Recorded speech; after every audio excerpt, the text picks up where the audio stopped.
thinking back. Drop the class, to establish that the magic, it's automatic.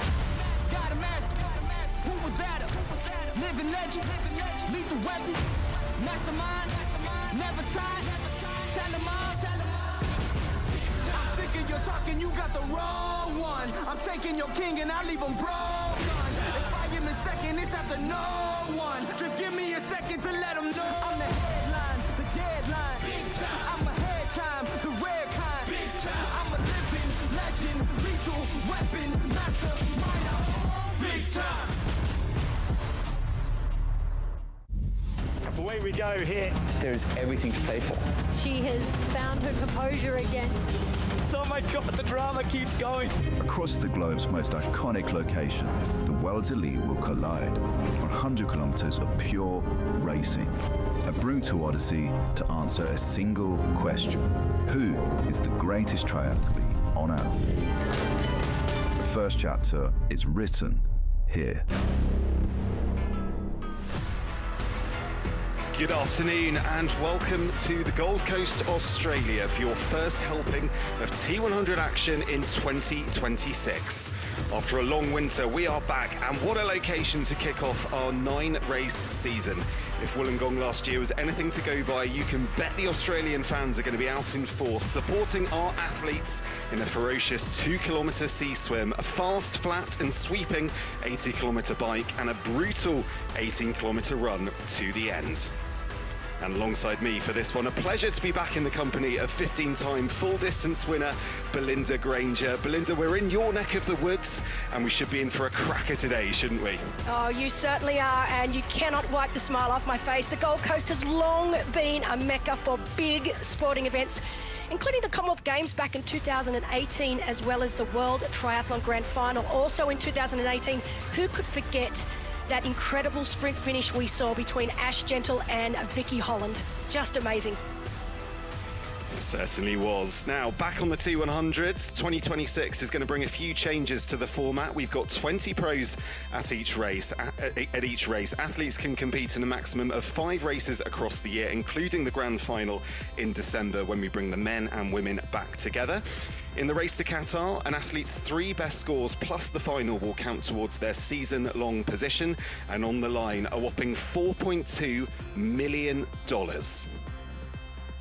So not long to go then until our athletes take to the water. Let's head down to the race start. Belgium, Hannah de Vet.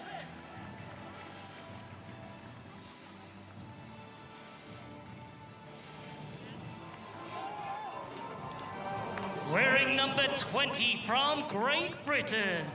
5th place in the World Triathlon Championship Series Wollongong Grand Final 2025, Jess Fullinger. Wearing number 21 from Australia, open water swimmer, pro cyclist and pro triathlete, Danielle Di Francesco.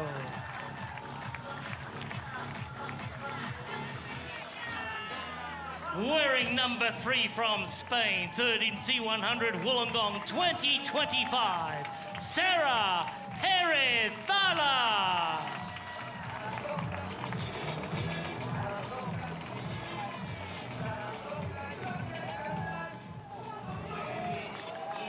Wearing number 1 from Australia, she was 4th place in the T100 Grand Final 2025, Ellie Salthouse.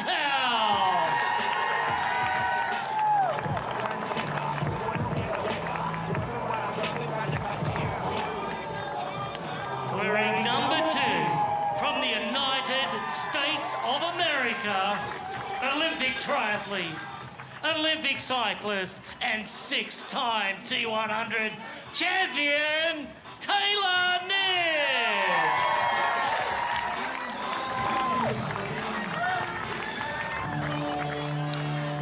So Taylor Knibb making her way onto the start line. Big fan there of some dancing from Jessica Fullinger, making her debut, of course, here in Australia on the T100. We can't wait to see what she can do at this distance. For now, though, our athletes are in their positions. It's over to the starter. At Athletes, take your position. You are now in the hands of the starter.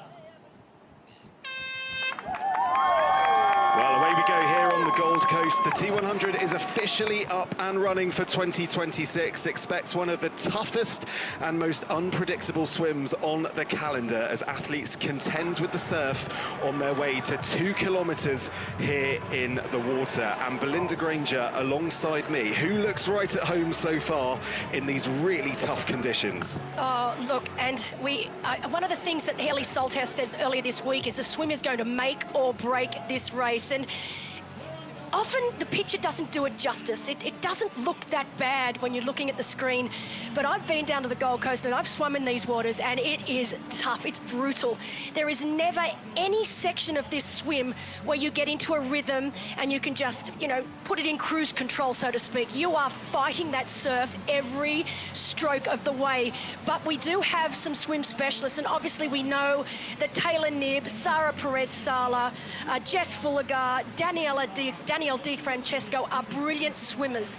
And Danielle in particular, open water swim specialist. She lives literally 10K down the road in Burleigh Heads. She grew up in Burleigh Heads and North Burleigh Heads Surf Club. So I would say Danielle definitely the most at home in these surf conditions. I mean, you say there, Belinda, that it doesn't look too bad on TV. I'm actually going to say that it does. Disagree. I mean, certainly for a non-local, I know this is obviously your part of the world and you're used to seeing these conditions. But you know, a lot of the time in triathlon, we are in sort of stiller water, aren't we? In lakes or in rivers, or maybe a sort of cordoned off part of water. This is very, very different for a lot of these athletes, and you can see right there. As I hope that wasn't our cameraman going under the water. No, he looks like he's okay. Yeah. This is a really tough, really tough conditions, I should say. But yeah, the key here, Belinda, right? They've got to get through this surf area before they then get onto the red buoys, which is where they're going to do their lap. Yeah, exactly right. Look, there's a little shore break that you can see right there. There's a bit of a gutter and then a sandbar. This is pretty typical conditions for the Gold Coast. So you've literally got waves, gutter, sandbar, waves, more waves, ocean. Throw into that, we've got a sweep going from south to north, so for our viewers on screen from right to left. So that's going to be a little bit of an issue as they head for this first turn can, because instead of, obviously when you're in a lake, you would head directly to that first turn buoy, but here they're going to have to direct themselves to the right of that turn can, so that when they eventually get there, they'll be right on it. And that's the issue. And having these surf skills, the likes, I know that Ellie Salthouse has been coming down from Brisbane a couple of times a week to get some specialist surf lessons. But yeah, definitely very tricky conditions here today. Yeah, and you can see there with our De Boer swim cap colours, you can help identify the swimmers. So Taylor Knibb there in the red cap, Ellie Salthouse in the purple cap, Sarah Perez-Sala in the pink, Natalie Van Coverdon in the green, and Rebecca Clark, sorry, I should say, in the orange, and Jessica Fulligar in the yellow.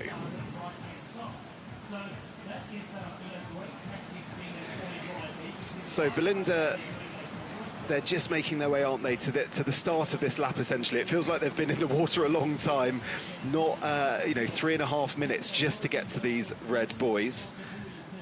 But eventually they are now in the slightly smoother conditions. But Belinda, why don't you take us through what awaits these athletes today? So we have here today, of course, it's a lots of 1 kilometre triangular swim in an anti-clockwise direction.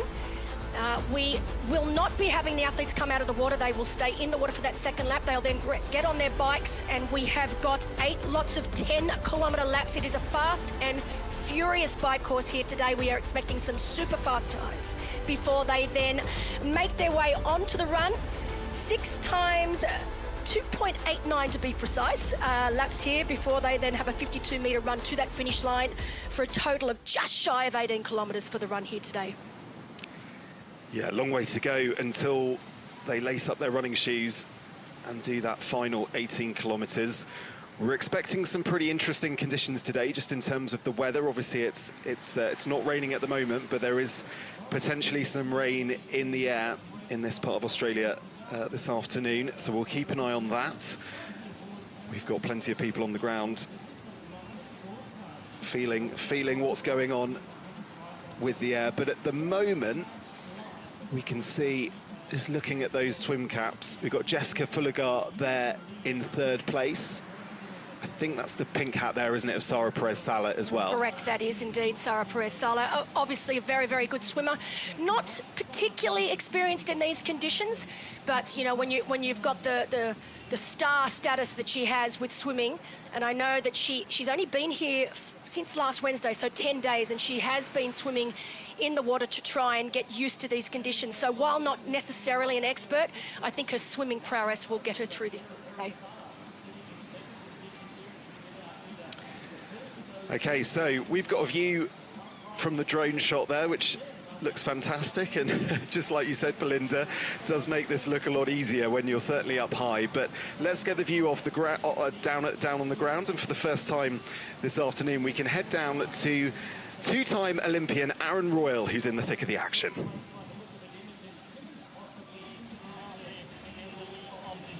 Hey guys, welcome to the race down here. We've got Phil Clayton right next to me, the how many time Ironman, surf Ironman world champion? Only a couple. Just a couple, but what are you seeing down there today? Yeah, well, there's a lot of water coming through with those waves, and it's creating a really fast-moving rip there on the bank at the start. They've all been pushed down. From that, they've got to get nice and deep under those waves, and then once they've made it through the break, nice and easy around that course. You've been down here this morning. You're obviously very experienced in these conditions. This is very much Gold Coast-like conditions, right? We've got a bit of a, as we've been saying, a bit of a gutter. Then they've got another bank out the back. What are you expecting to see that might happen during this second lap, and then as they come back in? They are going to come back in through the waves? Yeah, well, you can see in the first lap, a lot of the girls, when they were going under that whitewash, they were coming up too early. If you don't stay down too long, what happens is that whitewash pushes back, the energy moves back in. If you come up early into that, you get taken back. About 8 or 9 of those girls that were doing that, so that's why that field stretched right out. After they do their 2 laps, they're going to come back in the break, and it's a bit exciting. We're going to see whether anyone can body surf, and I'm pretty confident Jess can hold one of those. Yeah, you've been working with the British team whilst they've been down here, so you know them very, very well. We were saying earlier on that, you know, these type of conditions for people experienced, like especially people like you, people that have grown up in the surf, it's okay, right? But it's those that are a little bit inexperienced, they might find these a little bit challenging. So do you expect in conditions like these that it does sort of spread a little bit more? Yeah, it really does. Any of the athletes coming here from a landlocked country, they don't get exposed to the ocean like we do, and it's actually really nice to see a lot of triathletes coming over to Australia and doing some homework so that when days are like this in a race, they actually know what to do. And it really shows when that gun goes bang, you can see the difference between landlocked and people that have been exposed to the surf, and it's going to show right now. So we're not too far, we're about to go around for our second lap, and it's going to really break open. Awesome, right. Well, thanks very much for your time, Phil, and back to you guys.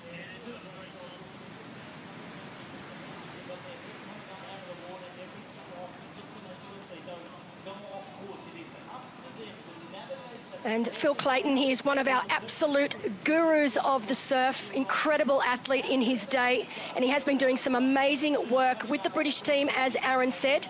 They've been here on a month-long open water specific camp, so great to see that we've had the entire British team. I know we've got the likes of Alex Yee down on ground right now. We may or may not, we're not sure yet, see him pacing Maddie Hauser in the 10K run tomorrow, which would be out of this world to see those two going head-to-head. But yeah, right now, it looks like on the front of the race, we do have Danielle Di Francesco. Of course, she's an incredible swimmer in her own right. That's what she started. So she started as an elite swimmer in open 5 kilometre and 10 kilometre. She's raced 4 world champs in Italy, China, Canada and Spain for the Australian swimming team, plus, of course, in the Pan Pacs. The best result was a top 10 at the Worlds when they were in Chengdu in China in the 5 kilometre event. So we know definitely a very, very experienced swimmer. As you can see, they're making their way around the boys. That is Jessica Fullegaard that was in front then. She is in that blue turquoise colour cap. You can see there in the green, that is Natalie Van Coverdon. And then on the back there in the orange, that is Rebecca Clark from New Zealand. So all of our top swimmers exactly where we expect them to be. Yeah, you got a sense there, Belinda, just as they were going round the turn buoy, exactly how kind of tough these conditions are, just in the sense of you're contending with the other athletes around you. Obviously, they're swimming in a pack. They're trying to work together to build this out, because ultimately, I would imagine that the tactics here, if you're part of these stronger swimmers or part of this group of the stronger swimmers, you've got the ability to make a massive impact on this race, right? You can put some real daylight between you and some of the weaker swimmers in the field, which obviously, as we go further into this race, means they've got a lot more catching up to do. No, definitely. And you can see now, there's just never any give. You can see that swell quite strong. Right now, you can see the girls floating up and down, and it's just constantly, you can never take your eyes off where you're going. Sighting is just so important. Breathing every stroke is really important. And that sweep that's going from south to north, it's quite strong as well. So even negotiating yourself around these turn cans is quite tricky. Well, exactly that, and you could see a wave or a bit of swell coming in and just pushing you off course, and then all of a sudden you've got to go back around that turn buoy to make sure you do the lap and don't get disqualified. But for the time being, all the athletes, certainly in that front group, look to be dealing with these conditions very well, and that will be ultimately what they're trying to do. They'll hope that this swim doesn't take it all out of them. They'll hope that they've not expended too much energy dealing with these conditions, and that they can get onto the bike feeling good, and of course the run later as well.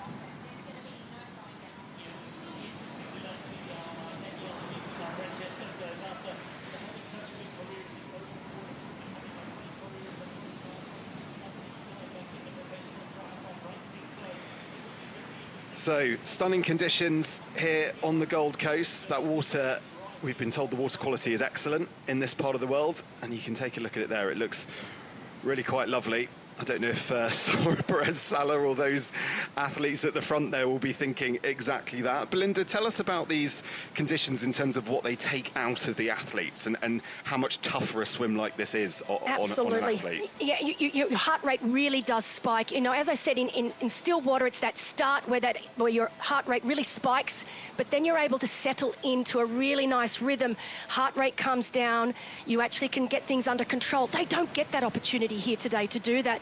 It's just constantly up and down, up and down. There is no real section of this swim where they're going to be able to settle into a nice rhythm, and they're constantly fighting the surf and the conditions. And yeah, look at how spread out they are already, Matt. There's a huge amount of distance between our first swimmer there, Sara Perez-Sala, and our back markers, and that's only going to be exacerbated even further in this second lap.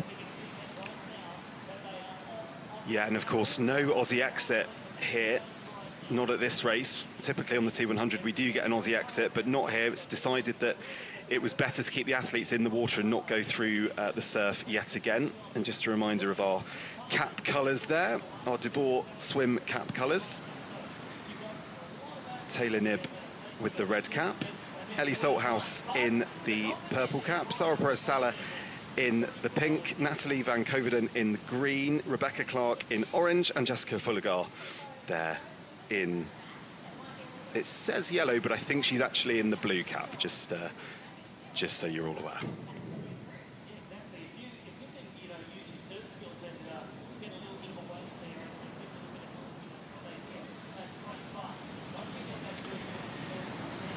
So, our athletes making their way almost to the end of this sort of first lap, as it were, on this part of the course. Sara Perez-Sala there in the pink cap, leading the way. That is Jessica Fullegar just behind in the blue. And right on her feet, Matt, it is Danielle De Francesco. So all the women that we expected or anticipated to be at the front end of this race. Although I must say I am surprised, not because I don't think Sara Perez-Sala is a great swimmer. She is one of the greatest swimmers in the sport of triathlon. It's just her lack of experience in these sorts of conditions. But she is showing experience way surpassing the experience she actually does have, which she told me was very limited. So very, very good swimming from Sara Perez-Sala so far. Yeah, what Sara Perez-Sala doesn't know about swimming probably isn't worth knowing, I think you'd say, given she's represented Spain at the Olympics in swimming. not just triathlon. She was a swimmer first and foremost before she transitioned into triathlon. But just goes to show these are really specialist skills that you need to be able to contend here in the water. And she's showing her class, isn't she, that she's able to turn up to a swim that she's not overly familiar with and lead here from the front and actually start to create a little bit of a gap between her and some of the athletes behind. In these conditions, Belinda, is the drafting, is staying on the hip still as big a factor as in stiller water? Look, it is, absolutely. You do still get a draft, but the biggest issue here is it's so much more difficult to stay on the feet. In flat water or still water, obviously, it's very easy. You just have to make sure that you are just touching those toes ever so slightly. But you can get a situation here where you are on the feet and then you look up next minute and you have lost the feet because you've got the swell moving you around so much that really, as I said, you've got to be breathing every single lap and sighting every single, stroke, just to make sure that you stay on those feet. And yeah, it can be so incredibly frustrating because one minute you're there, the next minute you're not. So it's just that constant battle and that almost that constant anxiety of making sure that those feet are still in front of you. We were talking, weren't we, about Michael Clayton, talking about his surf life-saving. And we were hearing from Ellie Salthouse as well about what she's been doing in order to be a factor here and to contend. She is from Brisbane, or she's based in Brisbane, I should say, and has basically been employing the work of Zane Hamill. He's a surf life-saving coach, and he's been helping her. Just kind of shows the sort of specific elements of these conditions, doesn't it? It does, and you know, Ellie Salthouse, she's made it abundantly clear that she is here to give it everything she's got to try and take the win. So obviously swimming with Finn Askew and Lucy Derbyshire, who are two of our best surf Ironman swimmers.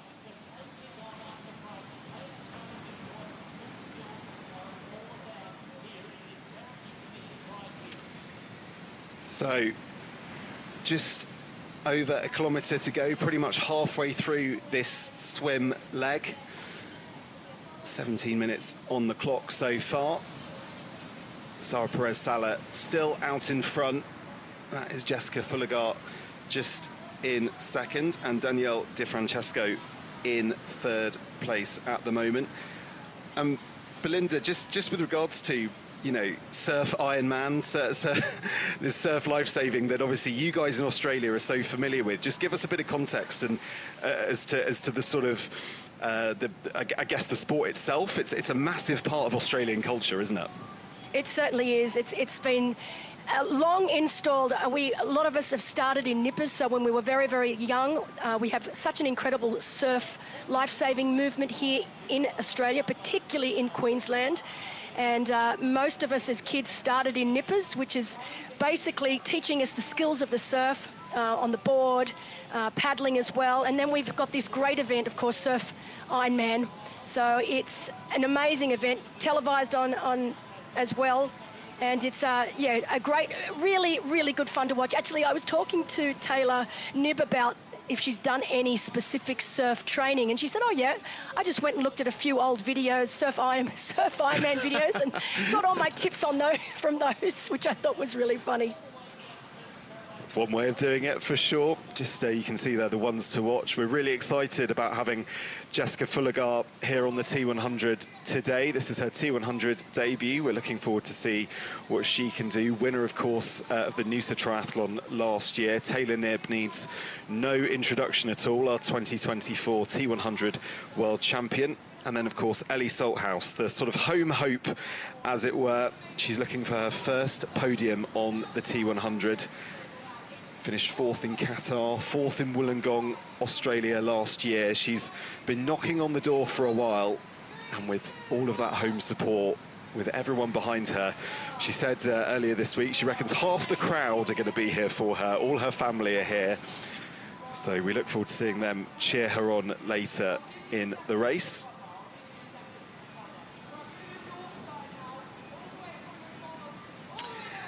So I mentioned Taylor Knibb, our 2024 World Champion. Let's hear what she's made of these surf conditions. No, I have not done any surf swims, I don't think. Maybe I did one, maybe. But when I got here and I realized it was a surf swim, that's how much homework I did about this race.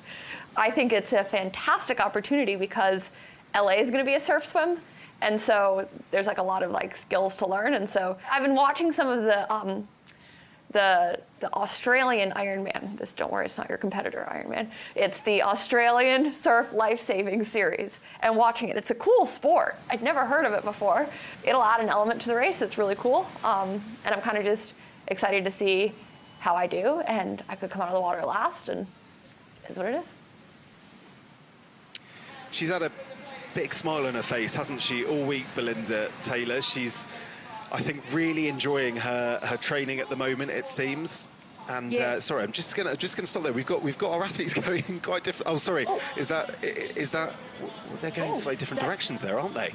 Well, you know, this is where it gets interesting because, as I mentioned to you before, Matt, there is quite a strong sweep.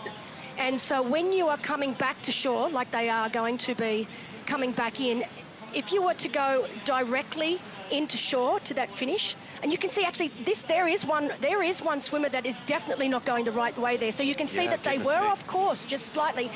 Most of them have corrected themselves except for this one swimmer, and you can see that now the Surf Lifesaving Australia is out there, so they are in charge of this swim here today. And now you can see head up, and this is how important it is, Matt, to constantly keep sighting, particularly when you're in the ocean like this, because you can think you are on the right way, and that is Sara Perez-Sala. Oh my goodness, gosh. so it is. This is a massive mistake from Sara right here, and she will be kicking herself from leading the swim, and I think she's just lost her way, and as I said, very easy to do. Goodness me. So Sara Perez-Sala with, well, we were commentator's curse. We were only talking a few moments ago about how at home she looks in these conditions, and looked like she was really able to capitalize and make the most of them. But that is, unfortunately for a swimmer of her ability, a big error, because she will have lost a serious amount of time there. She's now having to join this sort of second pack, maybe even third pack, really, just behind there. Yep. So we'll obviously get the timing splits once they get out the water. And, you know, her race is by no means done. She can absolutely come back from this, but an early mistake, and just goes to show, Belinda, doesn't it? The conditions, the brutal nature of what we're witnessing here. These mistakes can happen. And look, when you're actually in the water, and you can see how large the swell is right now, Matt, when you're down in the trough, you can't see anything. You can barely see those buoys. So what's happening now is, I think, when you're on the top of the swell, you can get great sighting. You can see everything, everyone around you. But when you are down in that trough, it is very, very difficult to see where you're going. And I think there's just been a small lapse in concentration from Sara there. I think the other girls that were on her feet realised that they were going in the wrong direction. They've been able to correct themselves. But yeah, this is ocean swimming at its best. And you can see right now from that aerial view the swells as they go up and down those swells. It's very, very difficult. I think many of these women will be very, very happy once this swim is done and dusted. I think they will. I mean, I personally won't. I don't think us watching will. It's fantastic to see, you know, just something a bit different and something unique. And I think, you know, when we were hearing from Taylor Knibb just a bit earlier there, that's exactly what she was thinking as well. Something different, something new, and just, I guess, as athletes, it keeps you engaged. Just a reminder there of our De Boer swim cap colours. Obviously, we're going to get our first timing splits very soon as they make their way out the water. And actually now, this is where the athletes can gain a huge advantage. Is one of these women can make it onto this wave. Oh, they just went off the back there. So we've got Danielle DeFrancesco on left of screen. On right of screen, we've got Jess Fullagar. This is incredible. So right now, and you can see there, Danielle DeFrancesco making her way across to the feet. If one of these women is able to catch these little runners coming in now, they are going to get a huge advantage coming into T1. You can see now actually standing up, waiting for a wave. These waves are so messy, but you can see now the advantage that these two athletes have already got. That is Jess Fullagar there. Really nice work from Jess. Yeah, exactly that. This is where you can make up a huge amount of time, and the water here very, very shallow. So it's a game, isn't it, really, between what's the quickest way out of the water right now. You can see it's about to go back into a deeper section of water where the athletes will obviously need to start swimming again, as I think you can just see there Jessica Fullegaard doing right now. But the beach is not far away.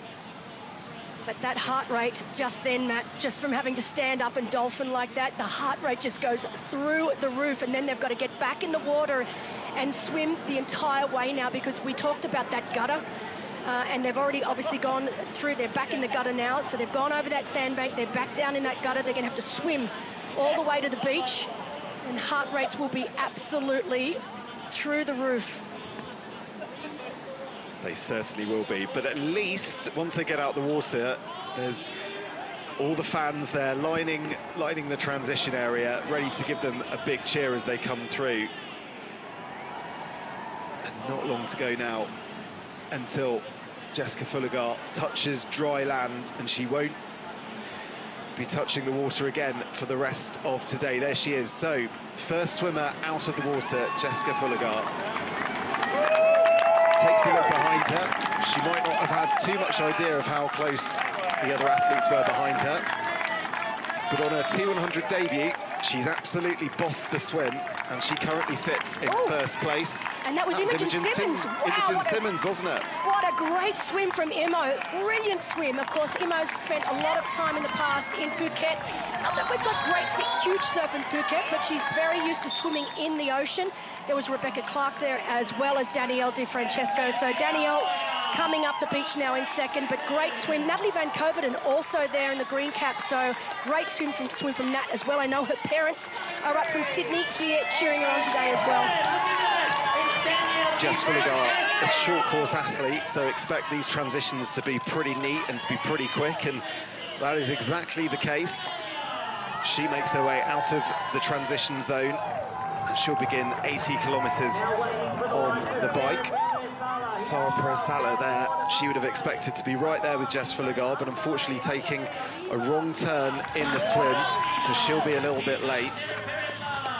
And this is Jess getting on the bike, just trying to get in the shoes. And of course, we need to mention that that is actually a borrowed bike, so Jess's time trial frame didn't quite make it in time, as we see Sarah Perez-Sala make her way to a bike, but that is a borrowed bike, Lucy Byron's bike. So amazing that Lucy unfortunately couldn't race with us today. She's injured, and so she has given her bike for Jess to use, telling Jess that that bike is used to going fast. So I think Jess knows that she's got no choice but to go fast today. Yeah, I really like that comment from Lucy. Taylor Knibb, first time really we've got to see her today. She always takes her time in transition. She'll put the socks on in T1. That's something she does all the time, and she makes her way out of the transition zone.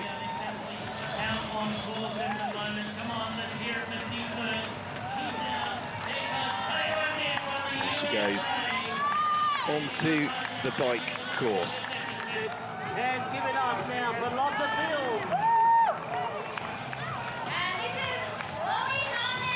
Starting to run.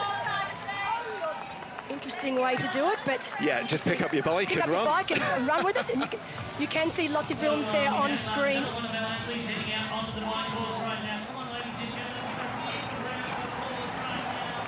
So there we go. That's Nicole van der Kay making her way out, and that is Chloe Hartnett.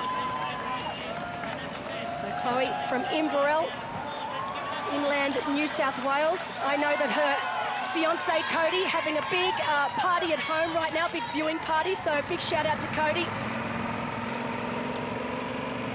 Of course, Inverell.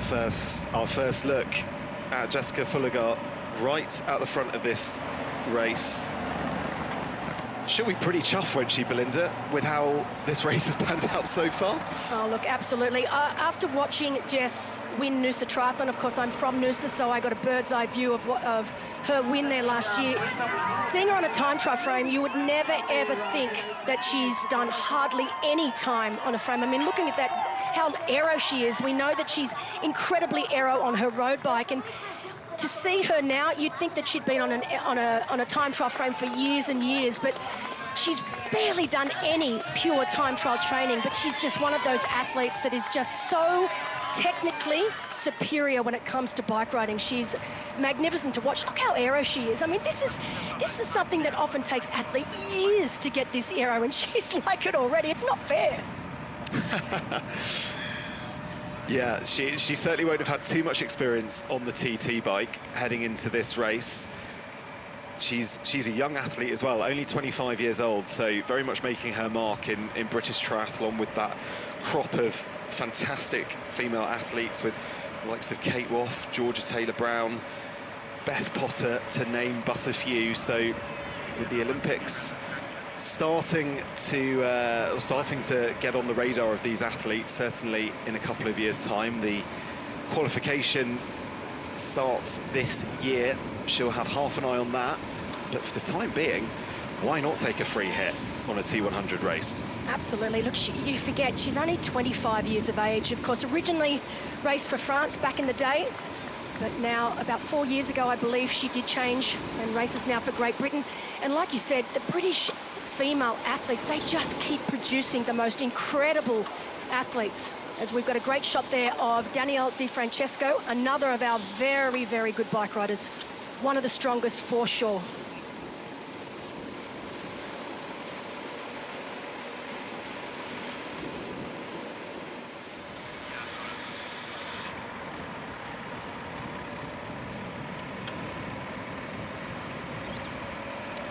So just there on the right of your screen, that is Danielle Di Francesco. And it's going to be interesting, Belinda, isn't it, to see what sort of triathlon form she's in. She's been away doing pro cycling for the last 3 years.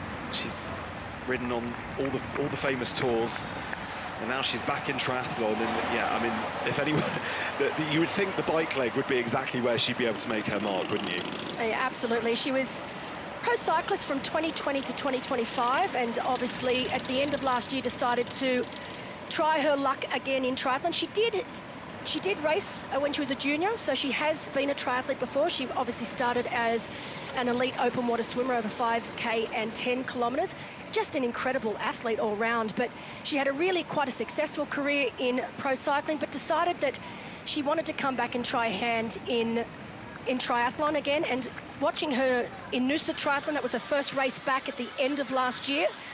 She exited the water with the likes of Cassandra Bro-Grant and Jess Fulligar. She got off the bike that day with Jess and just faded a little in the run. And I must say, the run is probably still a work in progress for Danielle, but definitely improving all the time. But her swim bike, it's up there with the best. That's the brilliant thing with this sport. It's 3 disciplines. I think if you were to ask any athlete if they were, perfect at all 3, I think you'd find very few athletes who'd say that. So you're always going to probably have 1 or 2, or of the disciplines that are stronger than the others. And obviously, as you mentioned, Belinda, certainly cycling and the swim very, very strong for Danielle. And this is a good look, really, at this bike course and this sort of fast and flat course that we're seeing here, Belinda. It's a real opportunity, isn't it, for the athletes to put down some serious speed on each lap. Oh, absolutely. And we've got, obviously, 8 lots of 10-kilometre laps with 2 180-degree turns at each end. And the problem with that is every time you go into that turn, you have to slow down, as you can see right now on screen. So slowing all the way down breaks the rhythm. And then, obviously negotiating that turn, no problem for Jess Fulligar. We know that she is incredible when it comes to her bike skills. Look at that. You could not have done that more perfectly. But now this is where the problem lies, not so much on the first lap, Matt, but once we get to, say, lap 6 or 7, it starts to take its toll on your legs, because you're having to accelerate out of that corner each and every time. Twice on every lap, 8 laps, it starts to be a bit of a grind towards the end. Jess getting a look there at the lead that she's built so far. 49 seconds at the last count over Imogen Simmons, who is just on your screen there.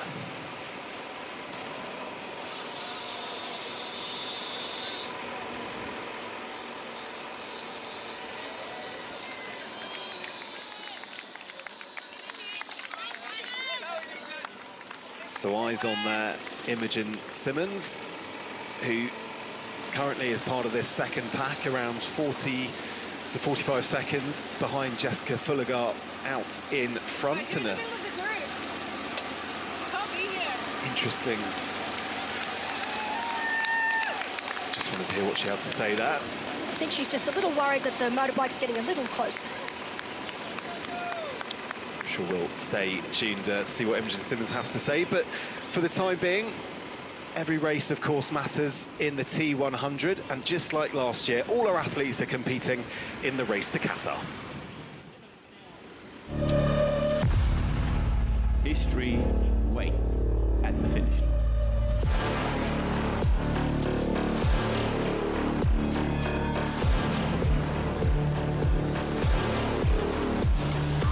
There's everything to play for.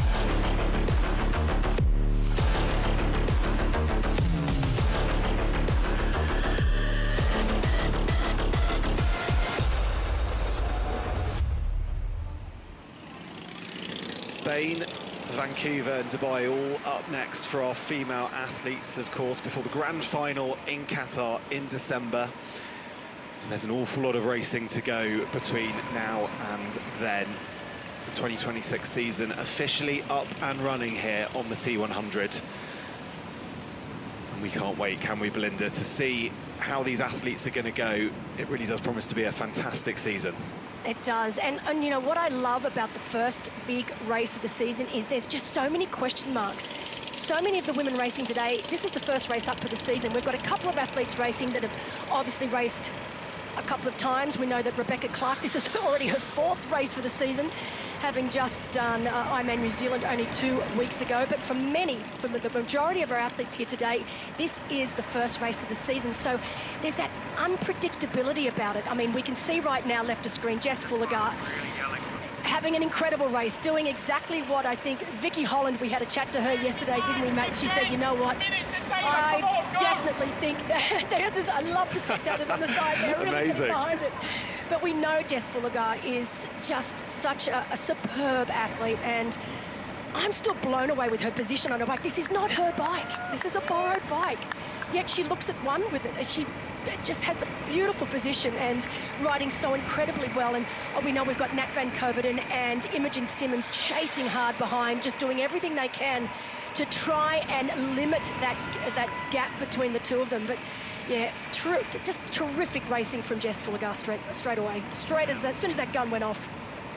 Just put into context, Belinda, as well, the difficulties of changing bike. Obviously, this is, as you mentioned, not her bike. So how difficult will that have been this week, trying to get used to a new bike? Oh, I mean, honestly, I don't know anyone that's really done it, unless they've had an accident where their bike's broken in transit. You know, you would never choose to do it. But right now, I think that's one of Jess's strengths. She's just, when that gun goes off, and again, we spoke to Vicky Holland about this, she's one of those unique athletes. I mean, coached by Vicky's husband, Rhys Davey, and she's just, when that gun goes off, she's a different beast. She's a racer. And there are some athletes in that world that when that gun goes off, it doesn't matter. Nothing else outside of racing matters. It's just the here and now. And she's showing us exactly what that means. You know, foreign bike doesn't matter. I'm going to ride it just as fast as I ride my road bike. And look at that. This is a great, and so aero. She looks fantastic and in control. Of course, I think the only question mark I have over Jess right now is this is the longest race she's ever done. The longest before that was obviously Noosa. That's actually the first non-drafting event she's ever done. So this is a lady from a short course background. She's done one non-drafting event in her entire career, and this is going to be the longest by far. So I just want to hope she can nail her nutrition today, because that will be the key to her success. Yeah, it certainly will. And just if you want to get more data, you can follow along on T100triathlon.com/live. Scanning that QR code right there will give you all the access to plenty more data than you get to see on your screen on the broadcast. So yeah, scan that QR code and that will take you to T100triathlon.com/live. And just interesting there, you're mentioning, Belinda, about, you know, this is the longest race that Jess will have done.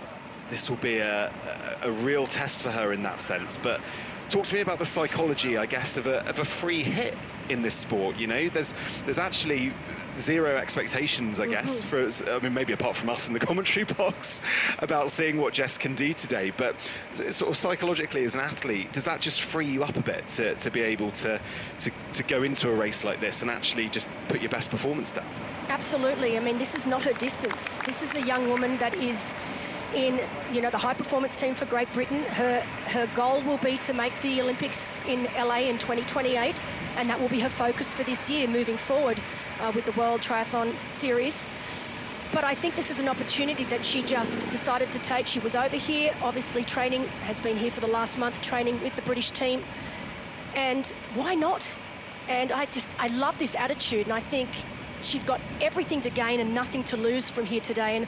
And being early on in the season where, you know, these athletes are still building. Most of them have only been back training for about 10 weeks, 12 weeks now. So they're still building their fitness. And I think this is just a great opportunity for Jess to, one, try something new and to continue building on that fitness. And showing, I think that if she does well here today, I believe that we might be seeing her on another T100 start line in the future.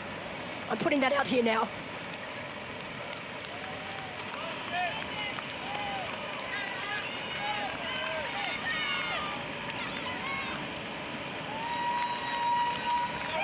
So Jessica Fullegaard making her way. I think she's just gone long there. Yeah. So there you go. First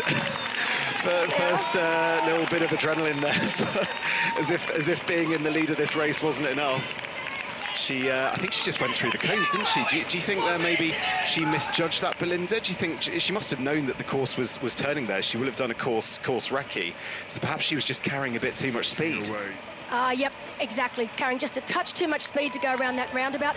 And, you know, this can often happen as well. You get into the moment, you're down on the aero bar, she's got people cheering. I mean, the crowds on course right now are fantastic at each end. And she's just, come in a little too hot.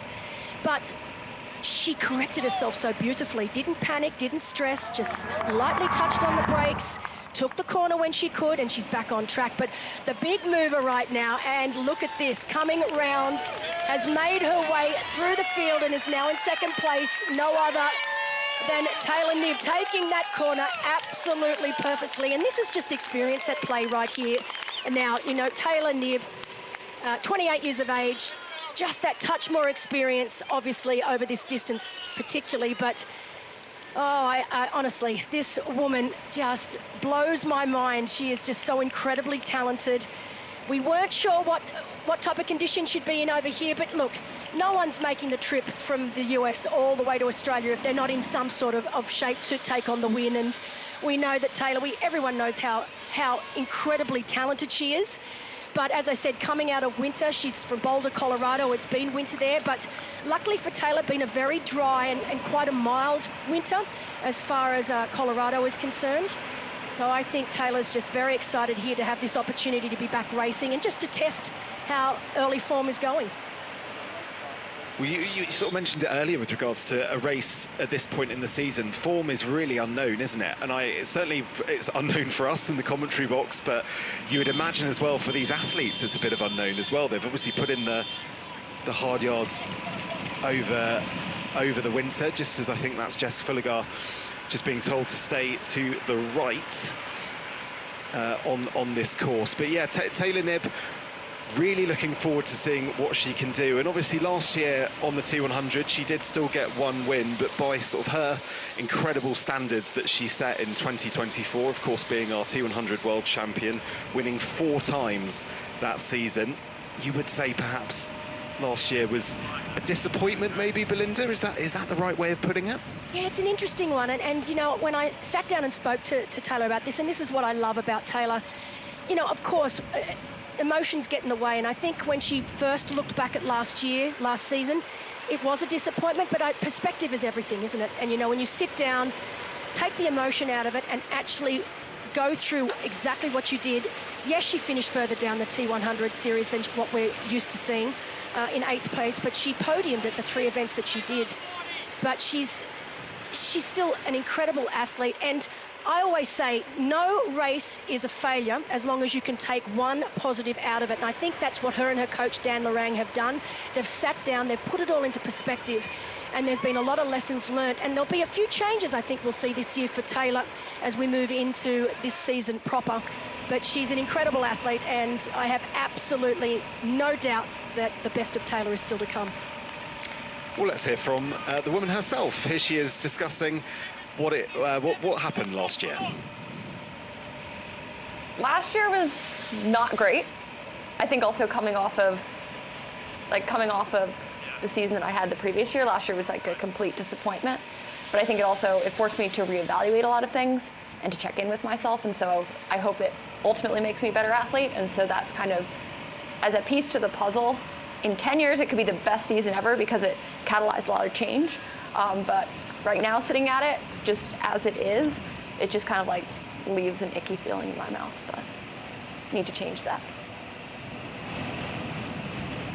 Yeah, of course, giving up her title last year, but very much back on the T100 and hoping to be the force that she was in 2024 back again. And Belinda, I just wonder, sort of a race like this, what does this mean for Taylor coming back and racing for the first time in Australia? Look, I think she definitely wants to have a great race out there today. It'll be important for her to have a great race just to get her confidence back. Like she said, she wants to get that icky feeling out of her mouth. And obviously a win here today will erase that completely. So while maybe in the overall scheme of things, this might not seem like a hugely important race, I think for Taylor individually, it is very important for her moving forward. So a top result, a win, or at least a podium, I think is very important for Taylor here.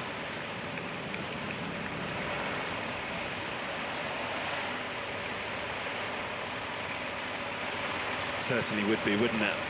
Taylor Knibb then hoping, of course, just to put down the sort of performance that she did all throughout 2024. And it's certainly the Taylor we look forward to seeing.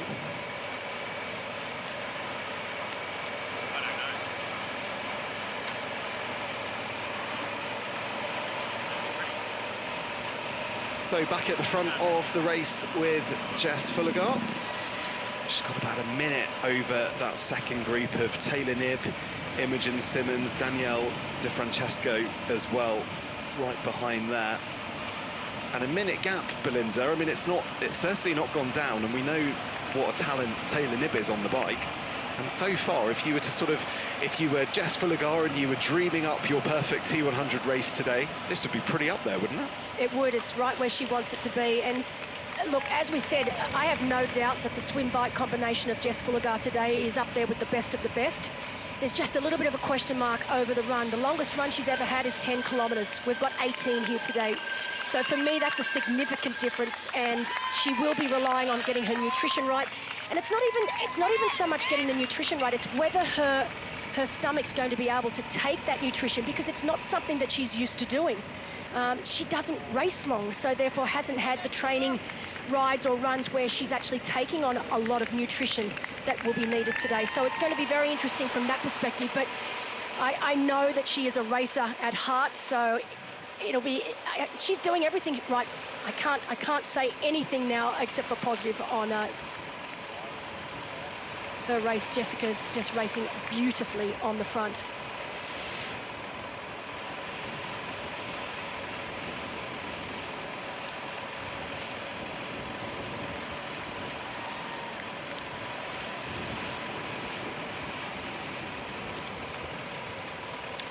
So that is Imogen Simmons, as I say, just part of this group behind Jess Fullegar out in front. Good to see Imogen Simmons back racing on the T100. She obviously had that long absence last year, but was able to come back to Qatar, found that out about 5 weeks before the race, so she was slightly disappointed with that performance, 17th at the end of the year. But it's a chance to rebuild, chance to sort of start afresh, I guess, isn't it, for an athlete like Imogen? And we'll see what she can do today.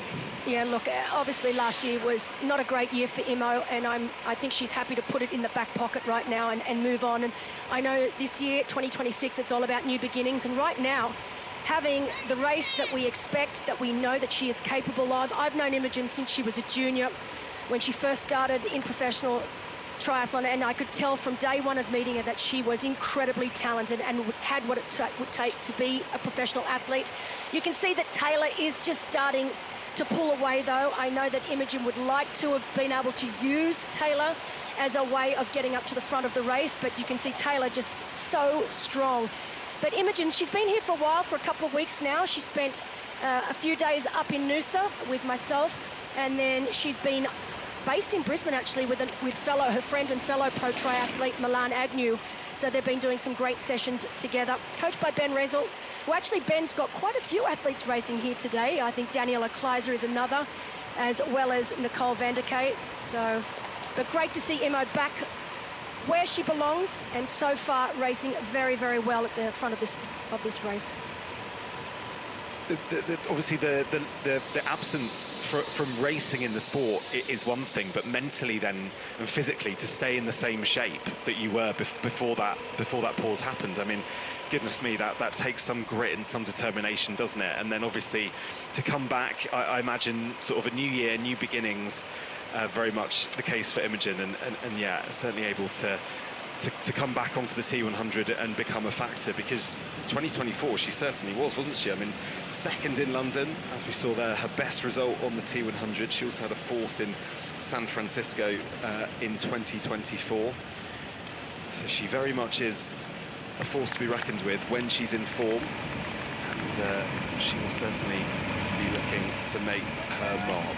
As you can just see her on the left, and on the right of your screen, that is Jess Fullergard just negotiating a few of those speed bumps, which are all across this bike course. I think we're yet to see a bottle drop, but obviously the athletes will have on their bike recce have been weighing up the best way of keeping their nutrition on the bike.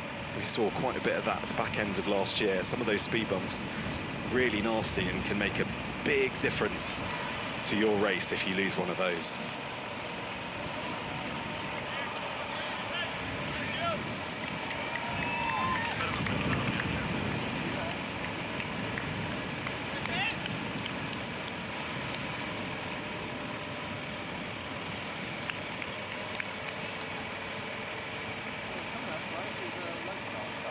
So Jess Fullergard still going at the front here and looking really good for it, it has to be said. Taylor Knibb, as you mentioned, Belinda, just started to pull away there a little bit from Imogen Simmons. And what a treat we might be getting here if we're going to get Jess Fullergard versus Taylor Knibb on this part of the course. The run's a whole other story. We'll come to that as and when that happens in an hour or so's time. But for the time being, this is the battle that we're excited about seeing. We're excited about seeing the form that Taylor Knibb is in. Excited to see Jess Fullergard debut here on the T100. And this will be so different to short course racing, won't it, Belinda? She's out here all by herself on, setting the pace. I mean, that is just so different from what she's used to. Oh, absolutely. And it reminds me of Georgia Taylor-Brown. I had a chat to Georgia, and of course, Georgia's dabbled in a few longer distance races. And the first thing she said to me after completing one was, I said, "How was it?" And she goes, "I got bored." So she actually got a little bored, because when you watch sprint distance and Olympic distance racing, it is fast, it is furious, you're in a pack, you're having to concentrate every second not to touch wheels. But here, completely different situation. She's out there by herself, down in the aero bars, pure time trialing. She has no one around her. The only chance she gets to see her other competitors is at each far end of the course. And you really are in your own head, stuck in your own thoughts. And I just remember chuckling when Georgia said, "I just get bored." So it'll be very interesting to see what Jessica's thoughts are at the end of this race, because right now, definitely in a position that she would not be used to.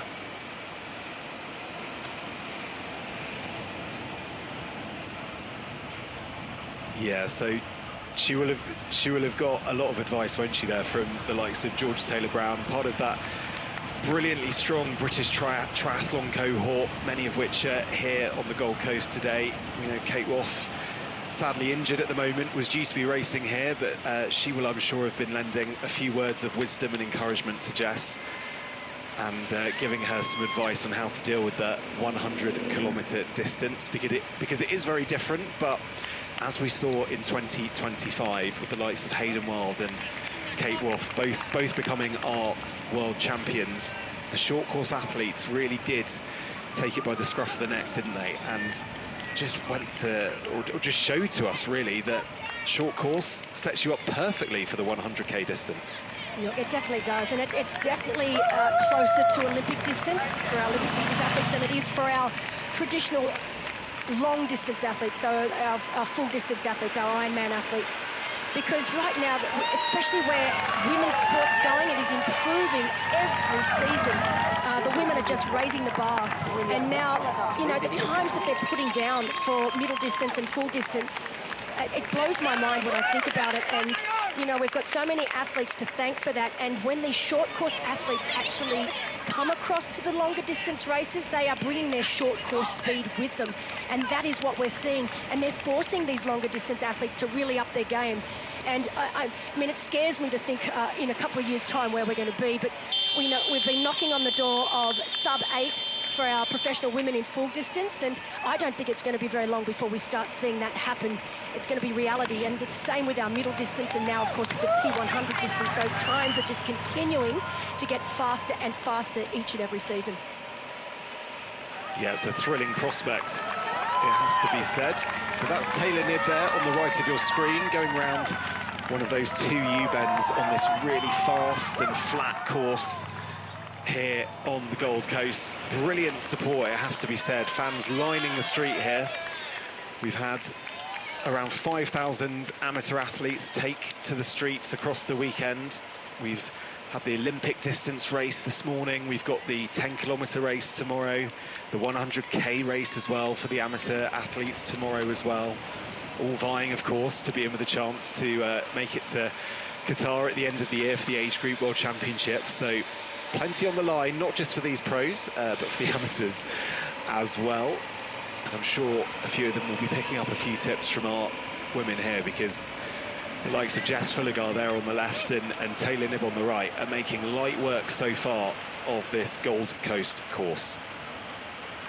And yet, you're right, Matt, it's been the greatest thing about this weekend is it's just such an incredible weekend. Of course, we've got the highlight, which is today's race with our professional women. But we had the Olympic distance race this morning. Our winners of that were Jacinta Roberts and Kwang Jun Pak. So it was fantastic to see. Beautiful conditions they had this morning for that Olympic distance race. We've got the 10-kilometre race tomorrow, and I know everyone is wanting to see just what sort of time Matty Hauser, our current world champion, Olympic distance champion, what sort of time he's going to be able to put down tomorrow. And then our sold-out age group race after that. But incredible weekend of racing. Well, as you mentioned, Belinda, we've had plenty of age groupers out on the course earlier today. And we also, as we do in this part of the world, we had the traditional welcome to country. And these, as we mentioned, are the amateur athletes taking to the Gold Coast course. Slightly different swim course. You'll be pleased to hear perhaps they weren't in the surf this morning. They were in a slightly calmer piece of water, but the rest of the courses they share with the pro athletes. And there we go, fantastic scenes from earlier today. Now what's happened here? That is... Oh no. That is Rebecca Clark. It is Rebecca Clark, that is right. So Rebecca Clark looks like she's got some sort of problem with her handlebars. So Rebecca Clark from New Zealand, she flew over quite late. A little bit of a funny story there. Went to Auckland, so obviously lives in Wanaka on the South Island. Flew to Auckland to be with family after she finished Ironman New Zealand, just to have a little bit of recovery time there. Went to get on the plane and realised she'd forgotten her passport. Yes, Rebecca, no. You do need a passport to go from New Zealand to Australia. So, unfortunately, had to then reschedule, got here a day later, but it looks like there's something wrong with her headset there. Not exactly right. Maybe there's a problem with the gears. Oh no, what's happening here? So we've got Rebecca Clark, looks like there might be a problem with her gears. Looks like there's something electrical there. And now... And that's Regan Holyoake, yeah. Just Regan behind, Holyoake. yeah. Goodness me. So our mechanics having to work overtime here. You typically don't see two athletes both needing this support at the same time. So this is really tough to see, isn't it? Matt, interestingly enough, both athletes raced 2 weeks ago, and they raced over the Ironman distance. That puts a great toll on the bike. So I'm just wondering, I'm not sure, it looks like she just had a flat tyre there. So for Regan, it was just a flat tyre. But for Rebecca, often when you travel, obviously when you put your bike into a bike case and it has to go on an aeroplane, sometimes those baggage handlers aren't as gentle as we would like them to be, and it can often result in a little bit of an issue with the bike. But those bike mechanics, wow, what a job they're doing. They got them back on the road very, very quickly. So not losing too much time there with those mechanicals. It's rough though, isn't it, Belinda? You know, you do all your prep, you get your nutrition right, you feel in a really good spot, and then something like that, a mechanical on the bike, really, I mean, that must just be so demoralising as an athlete. Yeah, look, you know what, with these professional athletes though, Matt, that's exactly what they are. They're professional athletes, and they don't let it derail them. When this sort of thing happens, you know, seconds feel like minutes, minutes feel like hours, and you just have to use that time to remain calm, take a few deep breaths, even get some nutrition or some hydration in, but there's nothing you can do about it. And I always say, control what you can control, and whatever you can't, let it go. And as I said, these athletes are seasoned pros, and you could see both of them. Neither of them were stressed. Neither of them looked like that they were upset about the situation. Yes, it's unfortunate, but the mechanics got them back on track very, very quickly, and they'll be back in the game right now. Yeah, and certainly in the case of Rebecca Clark, like you mentioned, Belinda, racing in Ironman New Zealand only a couple of weeks ago. I mean, goodness me, that is a serious turnaround in her ability to be a factor in this race. So you need all the help you can get, exactly. I would say. Yes, yeah, this is not the sort of help she would have wanted, no. And yes, I think it's the first time for Rebecca Clark backing up this quickly after doing a full distance race. So she's never ever done this before. So she's in uncharted territory. And the same could be said for Regan. I mean, Regan was 4th in New Zealand only 2 weeks ago. She's never raced over this distance before. This is her first time ever in a T100 race. So exciting times for both of these athletes, and something new for both of these athletes as well.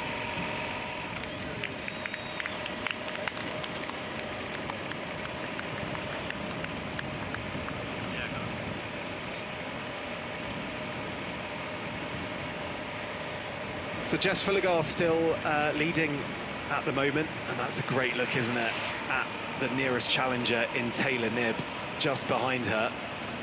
And this gap does look like it's coming down, and interestingly as well, that's a big gap, I'd say, now from Taylor Knibb to Imogen Simmons as well. So Taylor Knibb really starting to put the hammer down here and starting to make her move. We've had about 15 kilometres of this bike course so far. Now, time is coming down, Matt, but it's not coming down that quickly. So Jess Filligar really holding her own out on front now. You can see as they make those, as they get to cross each other, a little bit of an eyeball there just to see, am I making up time? And right now, Taylor, you know, it's at around that 55-second mark. You can see our graphic on the left there. 55 seconds now, so it was just over a minute. She's managed to shave off about 5 seconds. Imogen Simmons at 1:18 back now, so that elastic band has broken. But what I'm quite fascinated to see behind that, Sarah Perez-Sala has managed to overcome that mistake she made in the swim, and is now riding 1:46 down on our leader with Danielle Di Francesco. So Sala being able to ride herself up and in front of Danielle, with Nicole van der Kay, another of our newbies here. So Nicole, while she has raced over the middle distance, started her middle distance debut last year, this is her first time doing a T100, but riding very, very well now with just behind her, Natalie Van Kovert, and someone we haven't spoken about, Bianca Bogan, of course, sister of Rico Bogan, now at 2:13 down. So Bianca, having travelled over from Germany, she's the mother of 2, And great to have Bianca back here racing. Back racing again.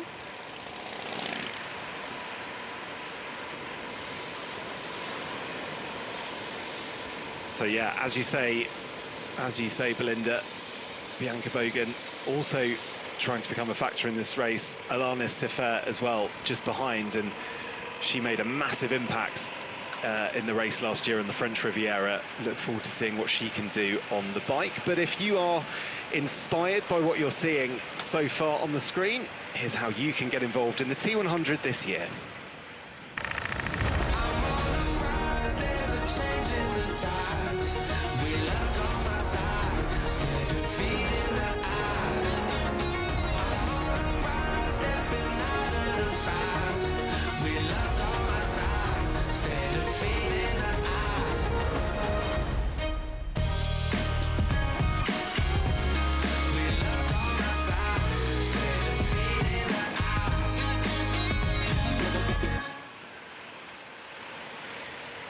So plenty of opportunities to race this year. If you scan that QR code, that will take you to t100triathlon.com/participate. There's spots going in Spain, London, Vancouver, Dubai, Qatar. Entries open for this year. I myself, I am doing the London Triathlon again, which I cannot wait to do. It was a brilliant race last year. I fully got the triathlon bug. Belinda, I'll probably be tapping you up for some top tips. Although, thankfully, the water in London is a little bit different to the surf conditions, yeah, that we've seen today. So that's that's very fortunate. But I think that's what makes this race here on the Gold Coast so unique. I think it's going to be around for a long time, and I think it's going to be one of those races that's it's going to become iconic, the crazy swim conditions of the Gold Coast T100. Yeah, they certainly are crazy, and they definitely gave our athletes something to think about this just earlier today. But I imagine they'll have put that to the back of their minds right now. They'll be focusing on getting through the next 50 or so kilometres on the bike before getting out onto the run course. And conditions at the moment still looking pretty good. There's a bit of wind out there as well, which obviously in these TT bikes is going to have a pretty big impact on the athletes and on their position, on their ability to stay nice and aero. But at the moment, Taylor Knibb there in the bottom left of your screen and Jess Fullegaard are making this look rather straightforward, it has to be said. Yeah, and look, we've got some spotters down on course, and apparently, while the wind isn't too extreme right now, we are expecting it to pick up throughout the day, and it looks like they've got a tailwind on their way out and a headwind on the way back. So tailwind out, so it'll be nice and fast on the way out. A little tougher for our women on the way back. But right now, Jess Fullegaard on screen, out in front. She's being chased by Taylor Knibb. I tell you, it's almost a little easier for Taylor Knibb here. You can see that she's just whittling down just a few seconds every time we get that graphic up on screen. It's now down to 47 seconds. So sometimes it's easier to be the one doing the chasing than the one being chased. I was going to ask you that, Belinda, just in terms of Jess and her tactics for the race. Do you think actually she might benefit from having Taylor with her so they can work together a little bit more? Yeah, it's an interesting one. Definitely, you know, safety in numbers, so to say. And it is, you know, I say shared pain is better pain. So I don't think Jess is waiting for her, put it that way. Jess is doing her own thing right now, and she's riding as hard as she can. But I know that Taylor will be hunting her down, and that will be the pure focus right now for Taylor Knibb. And I'm sure she's got people down on ground giving her splits, and she will know that she's taking out seconds at a time, so already down to 47 seconds as we speak. And I think that'll just give her confidence that the time is moving in the right direction. But, I mean, hats off to Jess Fullegaard, because she's saying, if you want me, Taylor, you're going to have to come get me.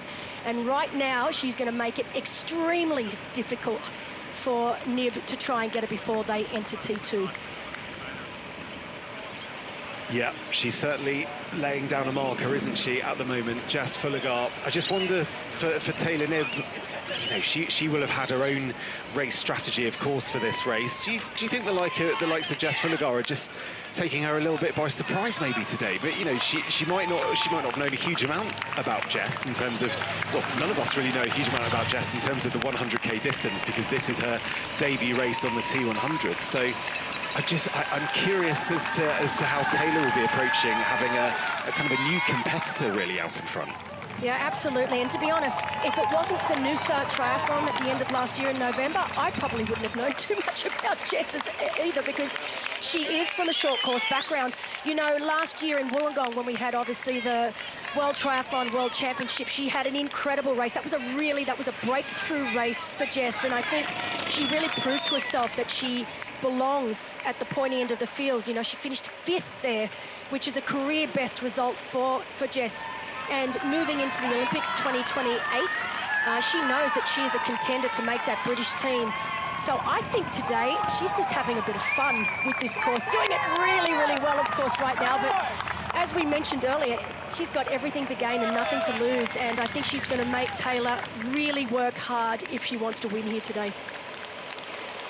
She certainly is. I also think as well, this is potentially a course that really does suit Taylor Knibb. It's as we say, it's fast, it's flat, but also the road conditions are exceptional. They have racing here, V8 supercar racing in this part of the world as well. So the course, or a lot of this course, is used to having high-speed cars on it, and therefore the result of that is obviously brilliant road conditions as well. And you can see that in some of the corners with how sweeping and how fast they are as well. It kind of all makes sense when you look at it from that perspective. So that's Imogen Simmons lapping up the applause there from the crowd, who have so far been out in full force, just like they were in Wollongong, Australia last year.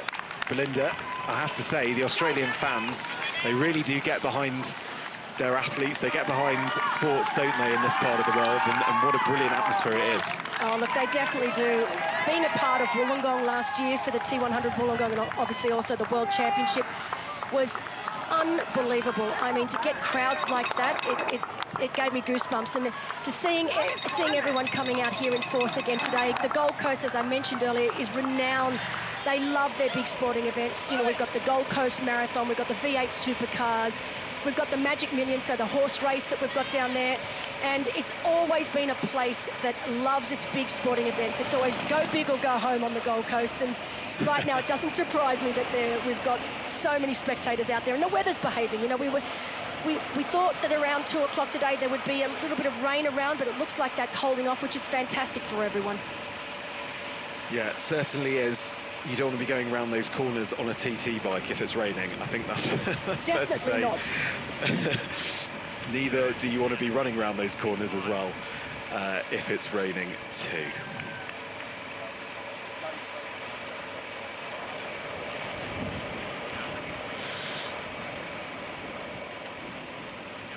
So stunning aerial shots there of this Gold Coast course. The high rises just, well, dominating the skyline, really, of Surfers Paradise. It's hot, it's humid. The weather that's come in today has just made these conditions a little bit tougher than they were earlier in the week, when a lot of our athletes were obviously doing their swim recce's, they were doing their bike recce's and run recce's as well. And it's just started to have a little bit of a sort of different edge to it as we get into this part of the race, with just under 50 kilometers left to go until the second transition zone. Belinda as well, I would imagine this part of the world is super excited about the Olympics coming as well to Brisbane in 2032. So as we hear, maybe a supporter, maybe someone giving Jess some words of encouragement there at the side. But yeah, having the Olympics in this part of the world is just whetting the appetite, isn't it, for these sorts of sporting events? Oh, definitely. I don't know any Australians that aren't excited about those Olympic games coming in at 2032. Gosh, I had to think about that then. But yeah, they'll be based just up the road, about an hour north in Brisbane. And I know preparations are already underway for those, but something so exciting. I was fortunate enough to be living in Sydney when we had the Sydney Olympics back in 2000, and that was an experience that I didn't think I would ever be able to replicate in my lifetime. But to be able to have 2 Olympic Games in Australia is just, it blows my mind. Yeah, it is very exciting. And someone like Jess Fullergard will very well, she's young enough to want to be there. She'll have her eyes set on LA. As I mentioned earlier, the Olympic qualification starts this year, starts in May. May, correct. So these athletes are going to be having half an eye on LA, as well as very much half an eye on, of course, future Olympics going forward. And interestingly, with that Olympic selection in mind, I mean, Taylor Knibb has spoken about how she also has that as a target. Jess Fullergard will also have it as a target as well. Is there a danger, Belinda, of maybe doing too much and trying to hit too many of those, you know, if you're trying to compete at the middle distance, perhaps a full distance in there as well? Is there a world in which you say, hold on a minute, we're trying to take on too much? Well, you know, I would normally say yes, absolutely, but we are talking about Taylor Knibb, Matt, and Taylor Knibb is just not normal, and I mean that in the nicest way possible. It is a compliment. This is a young woman that, for this year, is not only looking at T100, but looking at 70.3 World Championships, Ironman World Championships, and Olympic qualification. And normally, I would sit here and I would say, absolutely absurd. Cannot be done, cannot be done. But, as I said, we are not talking about a normal athlete here. We are talking about Taylor Knibb, so it's going to be very interesting.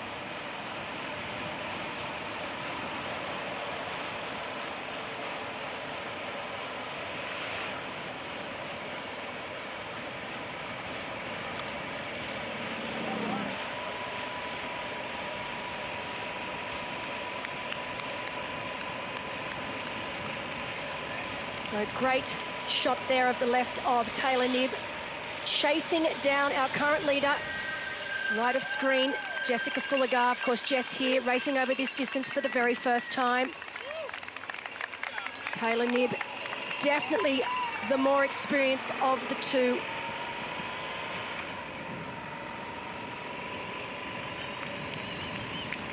Experience counts for a lot at this level, it's fair to say. And that's a really good look, isn't it, at the gap now. It is coming down. It's not coming down significantly, it has to be said. Jess still very much holding her own here at the front of the race, but Taylor Knibb is just ebbing away bit by bit. Well, Maddie, if we look at that 34 seconds now, I think when we started the bike, it was just over that 1 minute. We are now lap 4 of lap 8. So we could see these two come together right towards the end of this bike. In fact, wouldn't it be beautiful to see them coming into transition together? Now, I know we should never preempt what can happen, but just looking at the times right now and the way these two women are racing, you know, it looked, well, just as I say that, it looked like it updated itself. It was looked to be down to 34 seconds. It's now gone up to 42, so maybe Jess heard me then, Matt, and she said, not today. Put the hammer down. Absolutely. Maybe she's got half an ear on your commentary, exactly. Belinda. That's right. She's like, hold on, Belinda. No, no, no. My first T100 race, I thought I'd get the full experience and have the TV commentary as well in my ear. I love it. I'm sure she's got her own strategy for this race. She actually lives with Lucy Byram now, so she'll have been, I'm sure, taking on plenty of her tips and been just getting to learn about this distance, because it is so different to short course. We know that.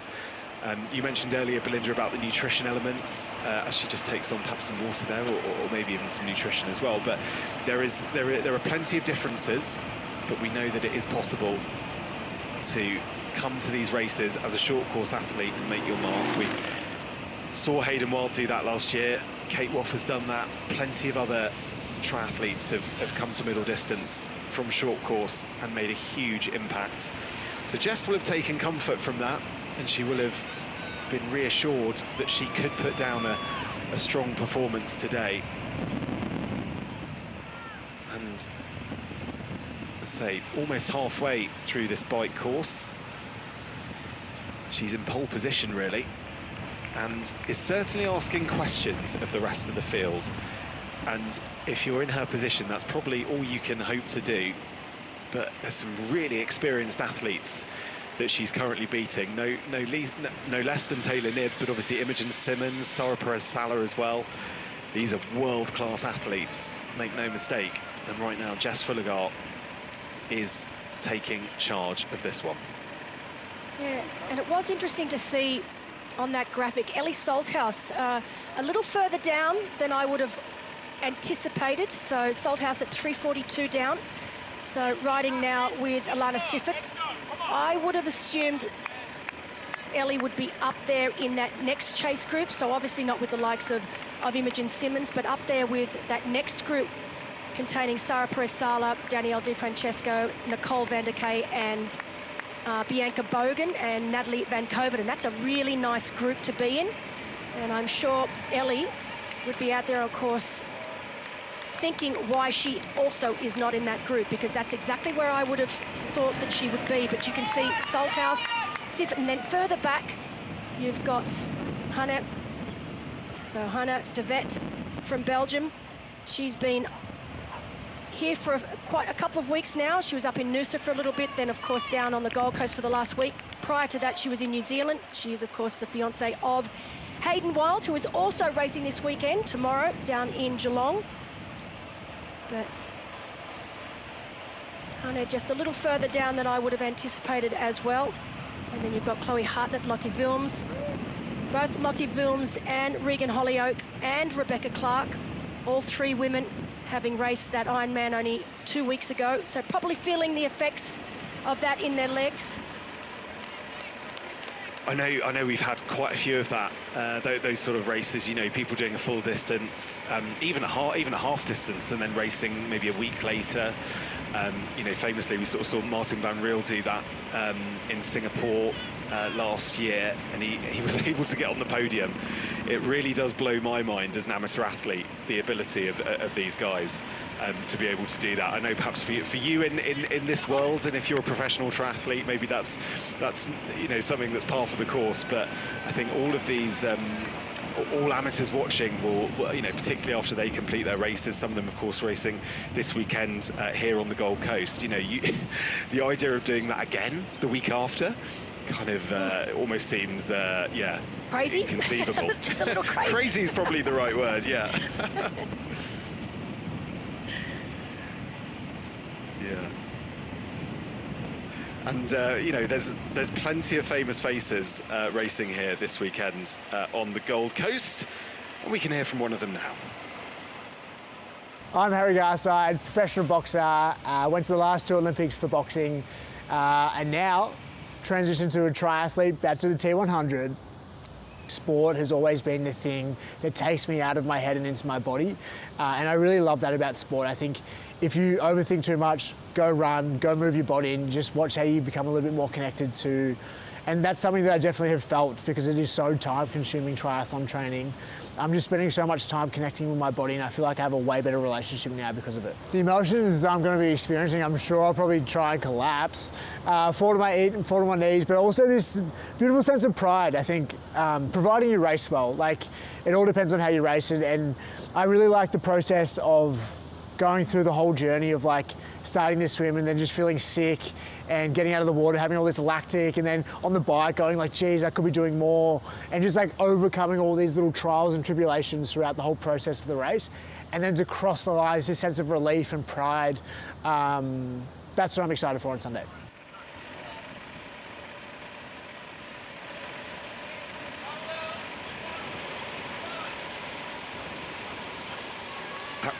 Harry Garside there talking about the relief and the pride of crossing the finish line after a race. He'll be racing tomorrow, but I think that's something that all amateur athletes can relate to. And that's a look there at Danielle Di Francesco, and that looks to me like she might have lost a bottle, Belinda, just off the back of her bike there. That cage is hanging loose. It's hanging loose, so yeah, that definitely there's a screw that's come out, and you can see that it's just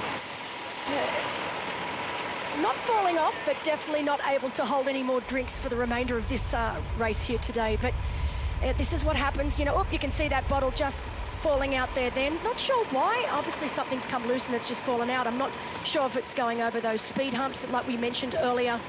They've got several speed humps that they need to negotiate on each of the 8 laps here. Yeah, I mentioned, I did wonder if there'd be many casualties of the speed bumps, and that's the first one we know about. I would not be surprised to hear of plenty more athletes having issues with that. It must be so difficult as a pro doing that, because obviously, you know, you do everything you can to try and secure these, but the fact that it keeps happening, I'm almost surprised that manufacturers haven't come up with a cleverer way of dealing with the with the bottles on the bikes. No, it's true. I think now where everything is so weight oriented, you know, everything's got to be lighter, and unfortunately with that, it often means that things are lighter but not necessarily as sturdy as they may need to be, and that's a perfect example right there. But good thing for Danielle is she's still got some hydration on her down tube, so you can see there. And that's another athlete there, just making the pass on Danielle. Is that potentially Nicole van der Kay? Does look like Nicole van der Kay, yes. So there you go, she makes the pass. We're of course non-drafting here on the T100, so once you get into 20 meters behind the athlete in front, you've got 45 seconds to make that pass.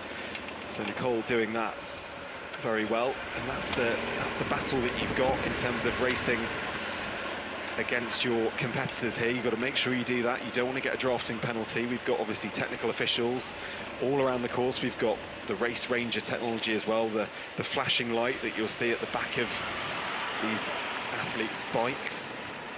And you can see this group here though, Matt. Yeah, this group needs to be really quite careful. It's quite a big group, and you can see that it gets a little narrow in places, so they just need to be really aware to try and keep that 20 meters. Of course, once they come inside that 20 meters, they must make the pass. Otherwise, they will risk getting a penalty, 1 minute penalty, which they will need to serve on the same lap that it's given. So just a little busy around this next corner. It's going to be for this group, this chase group. We should say as well that, I mean, there is some leniency, particularly as you go into these technical sections of the course from the technical officials, but as soon as you're out on those straights, of which this course basically is two long straights with 2 U-turns at either end, they need to be really, really careful, and that's the advantage, isn't it, that you've got if you're Sara Perez-Sala out in front. You don't have to concern yourself with all of this going on behind you. And yeah, you can see the red lights are flashing for these athletes, and they've got to be super careful here. And Matt, you know, whenever they make those dead turns like we're seeing at each end of the course, it concertinas, so everyone comes together, and the tech officials will give them a limited amount of time for them to spread themselves out again before they start giving them a warning, and then obviously penalties will be given. But you can see right now that these women are already starting to push back, and it's just the nature of this particular course when you have 2 180-degree corners at each end, that concertina effect. They just need to be aware that once they come out of that corner, that they do start to drop back to that 20 meters. So that's Natalie van Koveren, already raced this year out in Abu Dhabi. For a lot of the athletes, some of them have done one race. A few of them, this is very much their first race of 2026. She was saying that very much she has a podium chance here. She met some of the koalas the other day, which I enjoyed watching, checking out the local wildlife. But as is the case, or as was the case, I should say, all of last season, our athletes are competing for one thing and one thing only, and that's the season-long race to Qatar. History waits at the finish line.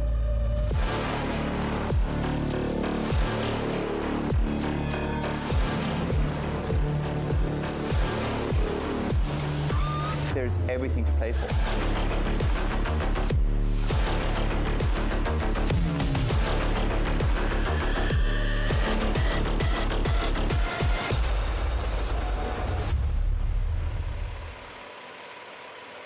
feels like only yesterday we were over there at the end of last year, but we are in a new season. It is 2026.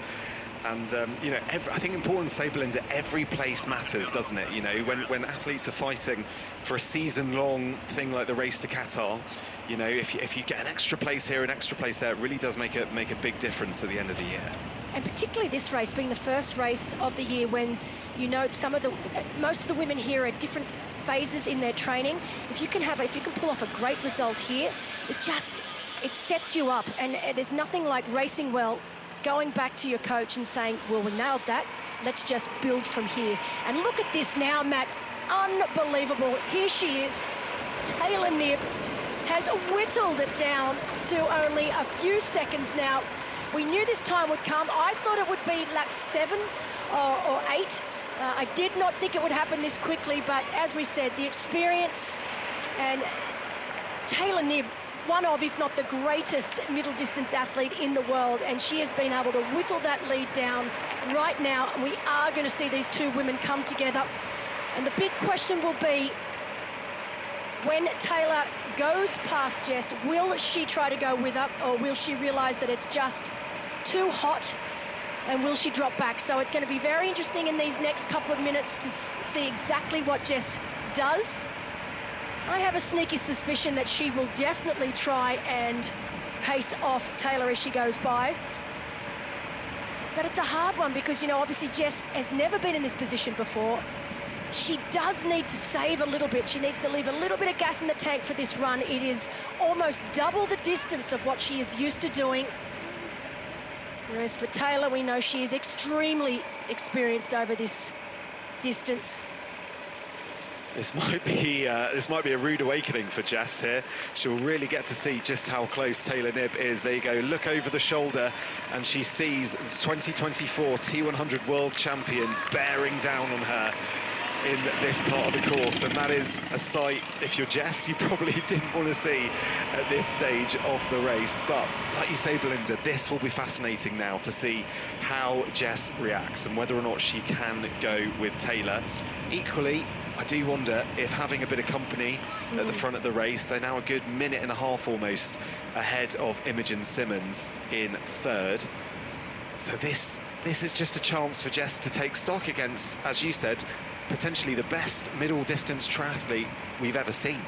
Yeah, exactly. And I tell you one thing, Matt, it's not going to be a nice sight for our competitors to see these two absolute powerhouses riding together. And if I was one of the other athletes out there, I'd be like, oh no, we've got Buckley's chance of making any sort of inroads from here on in. That's exactly it.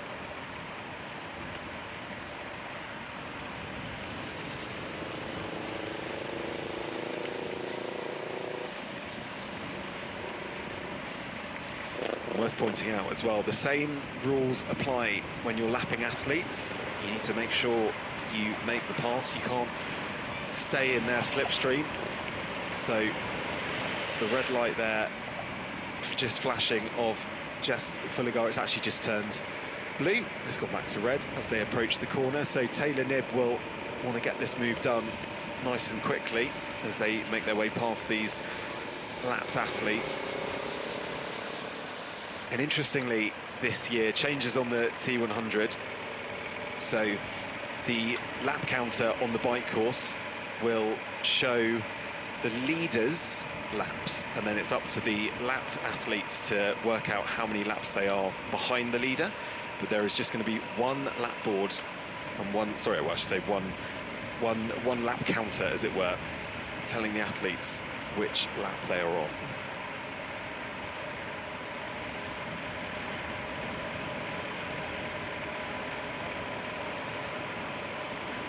So Taylor Knibb just trying to get past that athlete there.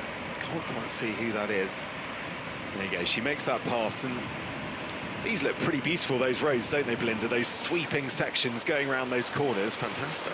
Yeah, look, we have the V8 supercars here every year, and the road surface is about as good as you can get. It really is such a fast circuit here down on the Gold Coast.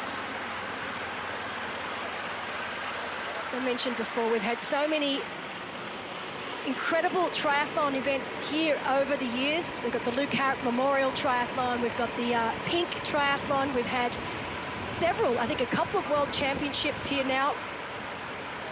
I believe the first was actually even before my time, and that's really saying something. Back in 1991, I think we had the very first ITU World Championship race here on the Gold Coast.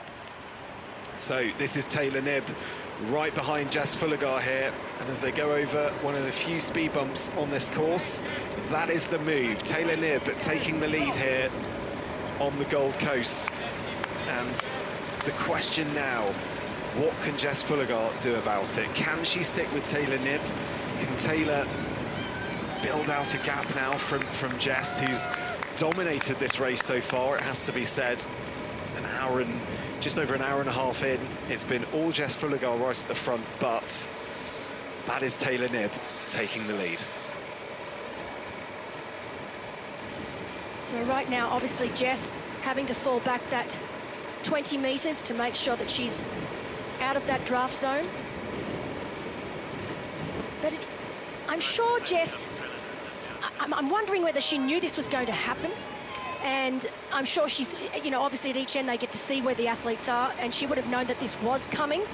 And now it's just a matter of being able to try and keep Taylor at that 20 metres.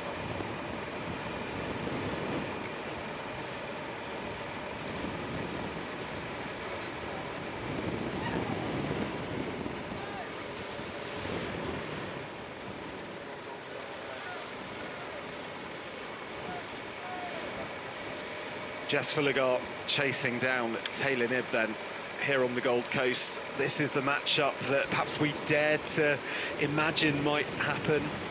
We certainly wanted Taylor to be given a bit of competition here, some stiff competition at that, and she's certainly been given it so far, but with the sort of bike prowess that Taylor Knibb has in her legs, it perhaps was only a matter of time until she caught Jess Fullegar.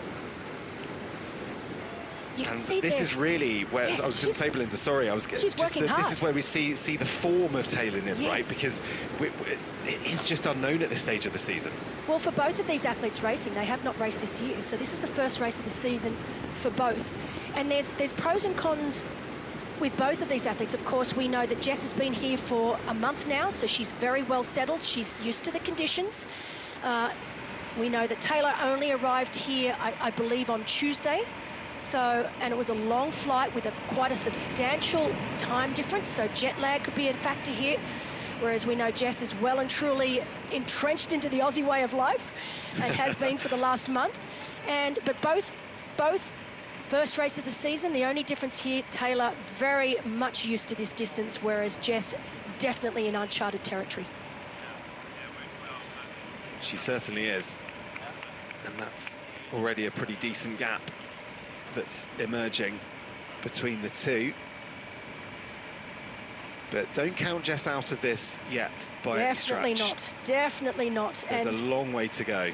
There is, and as I said, there's always that question mark on the first race of the year, and there's nothing like a race. You can do all of the training for a race, but there is nothing like actually being out there in race conditions and putting it all on the line. It just hits differently, it really does. And you can simulate it all you like in training, but there's nothing like practicing for a race by doing a race. And of course, I imagine the race makes you fitter, right? You're working at such an intensity in these races, particularly with a world-class field like we have here on the T100. This is a great way to start your season. If you get a good performance down here, it really does set you up for the rest of the season. It does, you know, mentally and physically. Physically, athletes like Taylor will go back home, she'll talk to her coach, Dan Lorang, and they'll talk about areas that they did very, very well, areas that might need a little bit more work, so they get to tweak the program. The same with Jess. We know that with Jess, still very, very early in the season for her, she's still building on that fitness. And I think this is just a great race for her to then go back to Reese, and they can sit down together and say, okay, where do we go from here? Where do we need to work? What are we happy with? And that's why getting an early race done right at the beginning of the season, it just gives you so much valuable information moving forward, as well as mentally making you, really setting you up for a great season.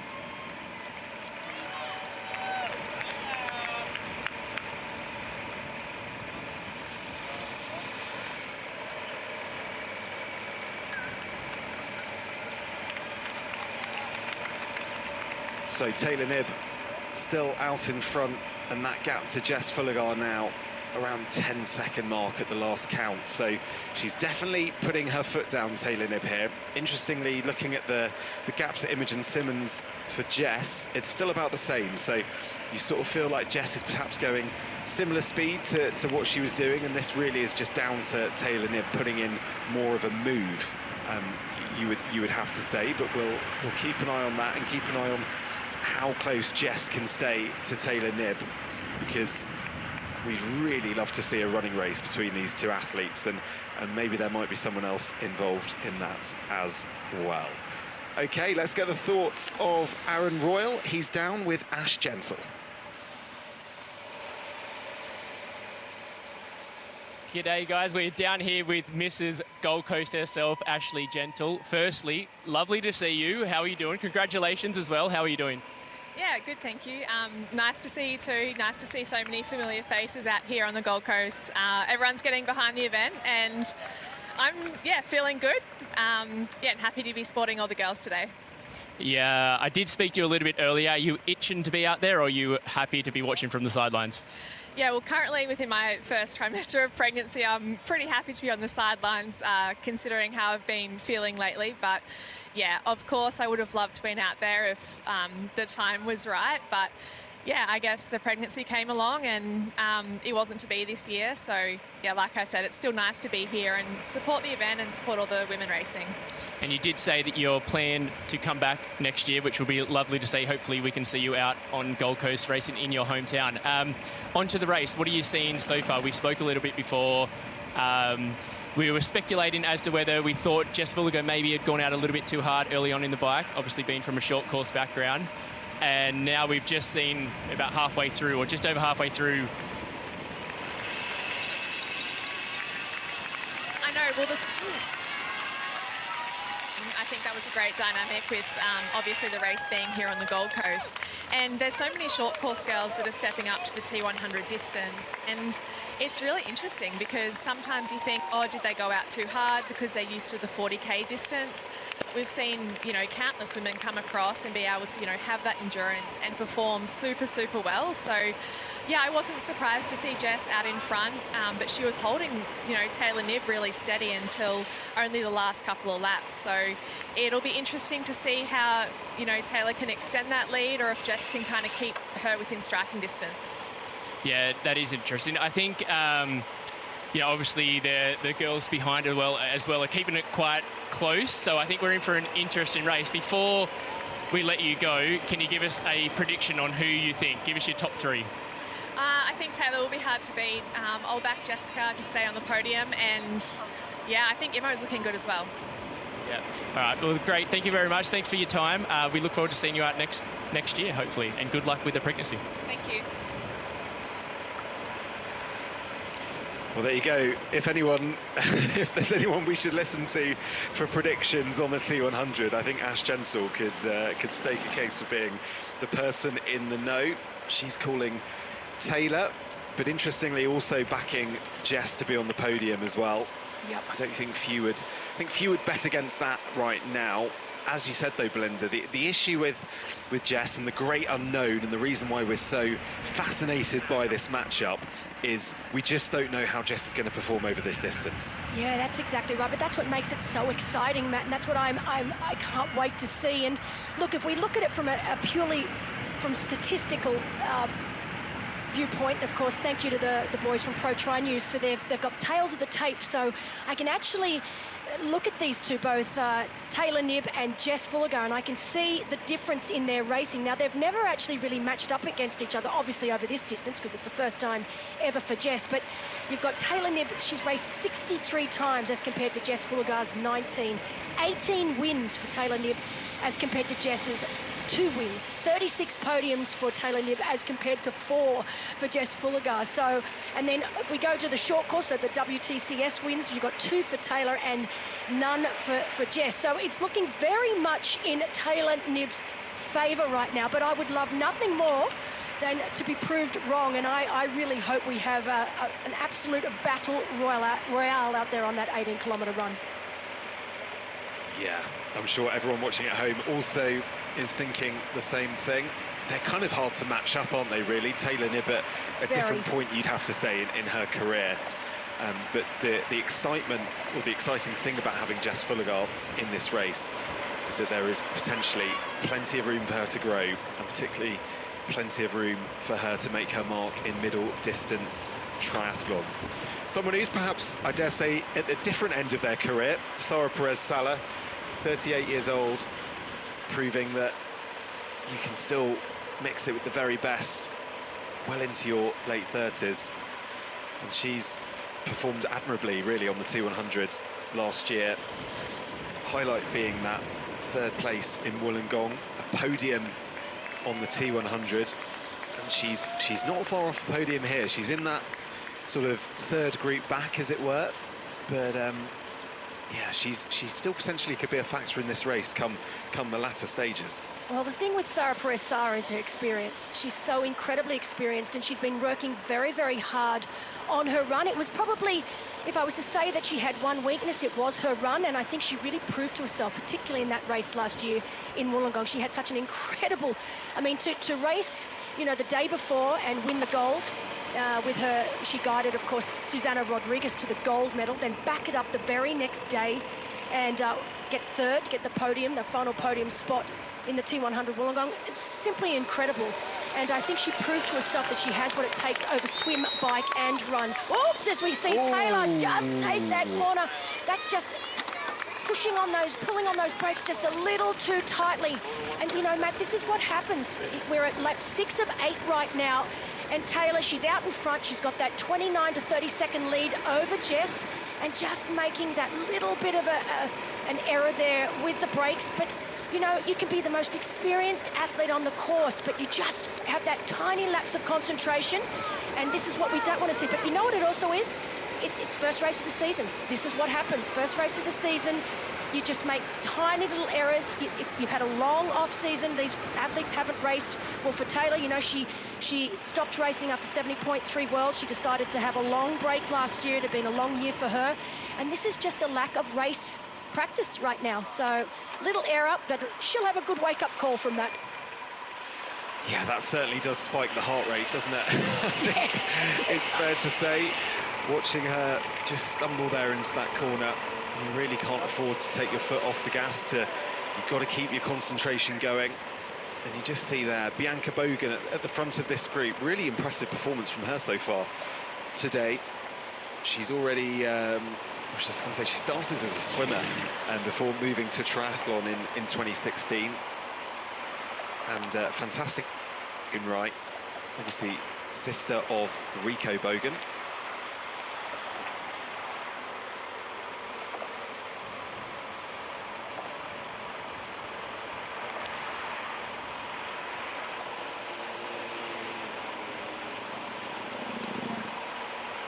And that right there at the back of this pack is Nicole van der Kay, two-time Olympian, 29th in Tokyo, 26th more recently in Paris, and has already raced this year at the Teranga Half, so perhaps brings a bit of race sharpness into this race that some of our athletes who haven't raced so far this year are lacking.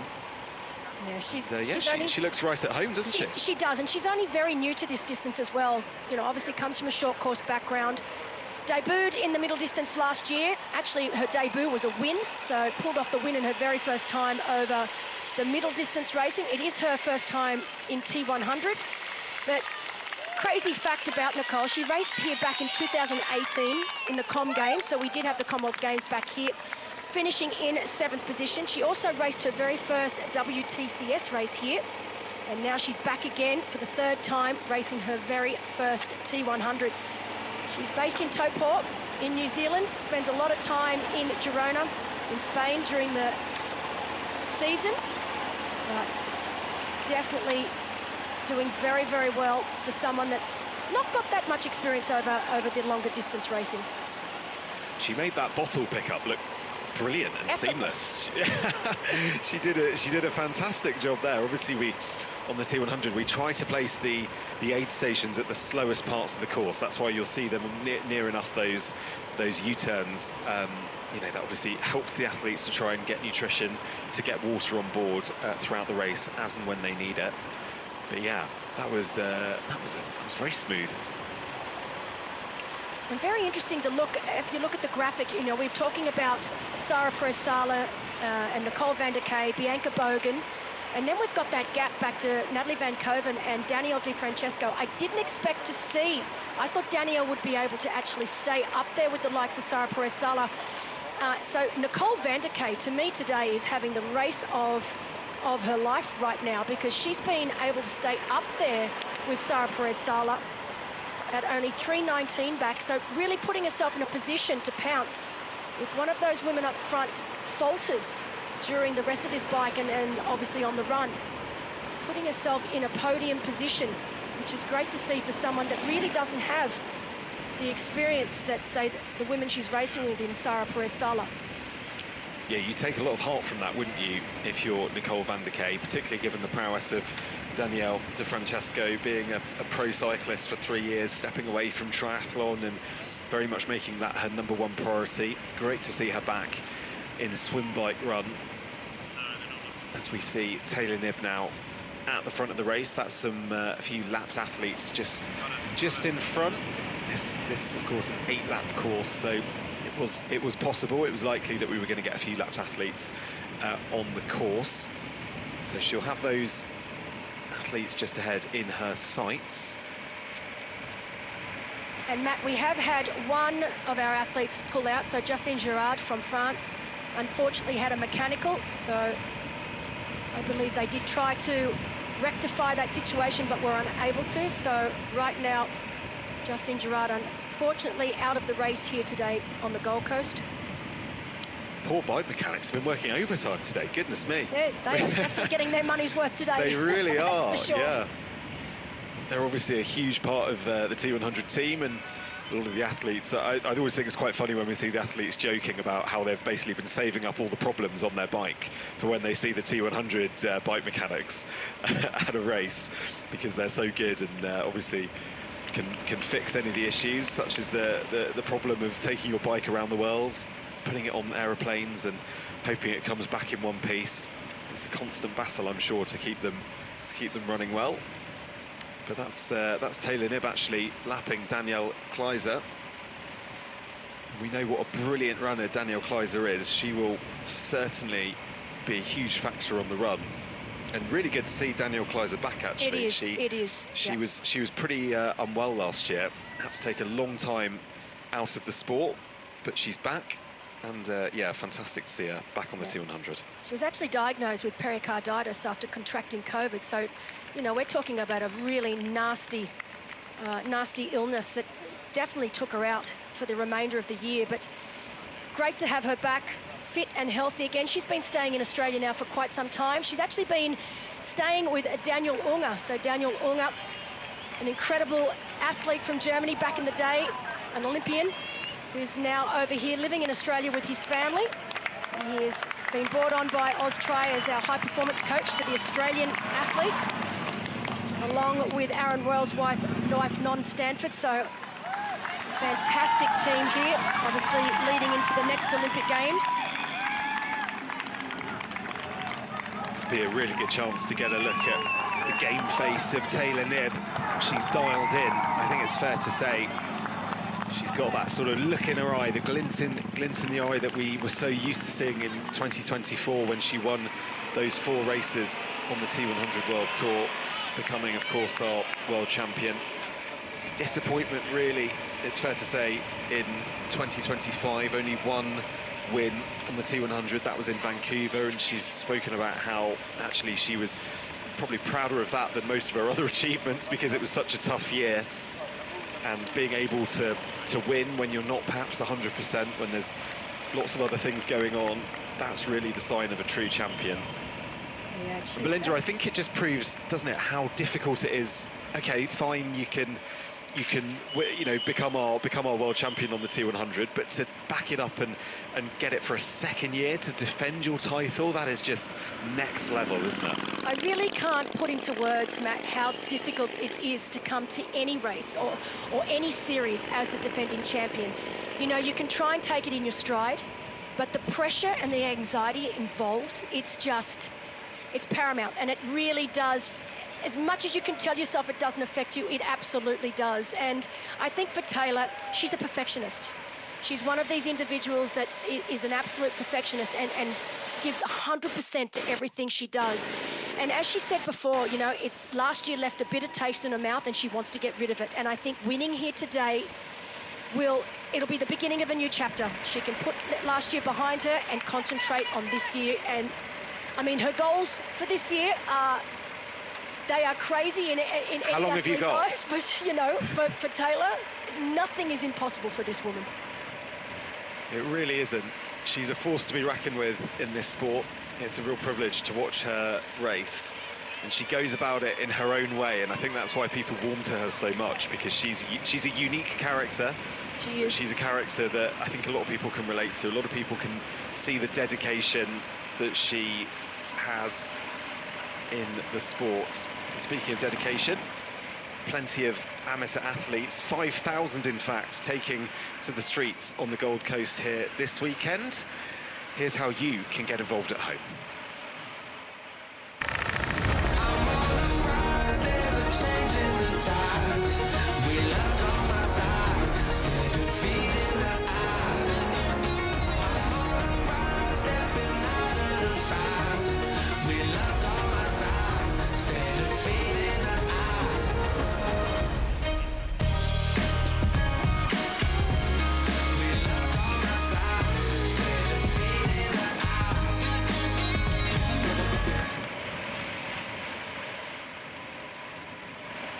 So there you go. If that's whetted your appetite to take part in a T100 race this year, it wouldn't surprise me if it does, because they really are fantastic fun.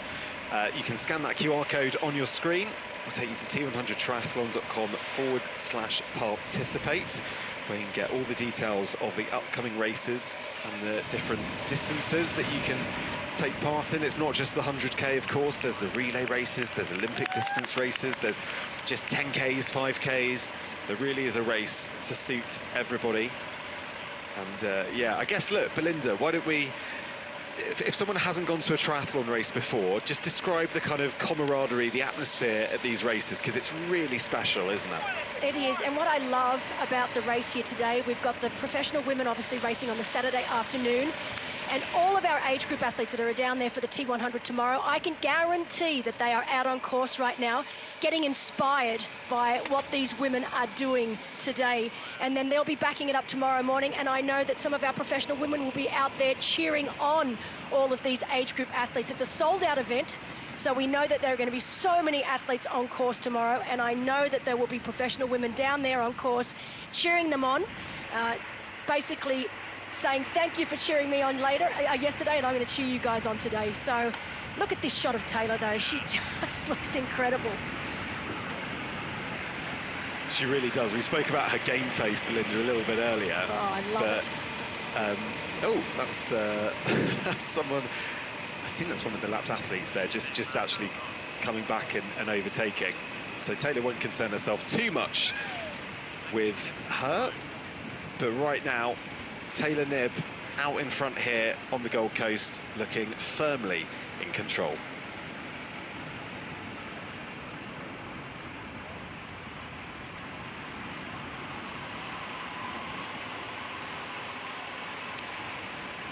Yeah, this is a little confusing right now. You can see Taylor getting a little bit frustrated with this, because right now they are lapped athletes. That was Danielle Kleiser, and you could see just Taylor just getting a little frustrated with the situation, wondering why these women have come back around her again. But Taylor just needs to shut them out. They shouldn't be affecting her at all. She just needs to concentrate on herself and what she's doing. Just a little replay here of Danielle Kleiser going past, and then look to the camera just to ask, why is a lapped athlete going back out in front? But everyone's racing their own race, aren't they, Belinda? And Danielle Kleiser has as much of a right to go past her as Taylor Knibb. Is that fair? It is, and look, Taylor just needs to be to realise that Danielle Kleiser right now is 14.5 minutes down. I mean, it's of no concern to Taylor, but you know, I think when you're out there and you're racing, and right now Taylor is racing right at her limits, it's just you don't want any sort of outside noise or anything that's going to distract you from what you're doing, but she'll settle back in now, and you can already see going back around to these athletes again. They really should, in my opinion, stay behind. They've been lapped. They need to stay out of Taylor's way. It's always going to be difficult, Matt, when you have a lapped course, you know, obviously multiple lapped course here, where athletes are going to be lapped 1 or 2 times. But right now, all is well in the world again. Taylor's gone back around them both. And I don't think we'll see this situation happen. Right now, we're on lap 7 of 8, so only a couple of laps left for Taylor. And, you know, one of the funny things that Taylor told me, and this is what I love about Taylor, and this is why I think she has such a huge fan base, and why so many age group athletes love to see her race, love her to be at the races, is obviously she gets to travel the world for a living. That's what she does. And she said she's made a pact to herself this year that for every country she travels to, every race she goes to, she's going to make a concerted effort to do something specific to that area. So we know that here, I think on Thursday, she went to the Currumbin Sanctuary and she got to do a training session amongst the kangaroos. And so I think this is something, I think this is really cool, and it just shows the human side of Taylor. I think it's very easy for us to look at Taylor and think that she's just this incredible athlete that does nothing except train and race.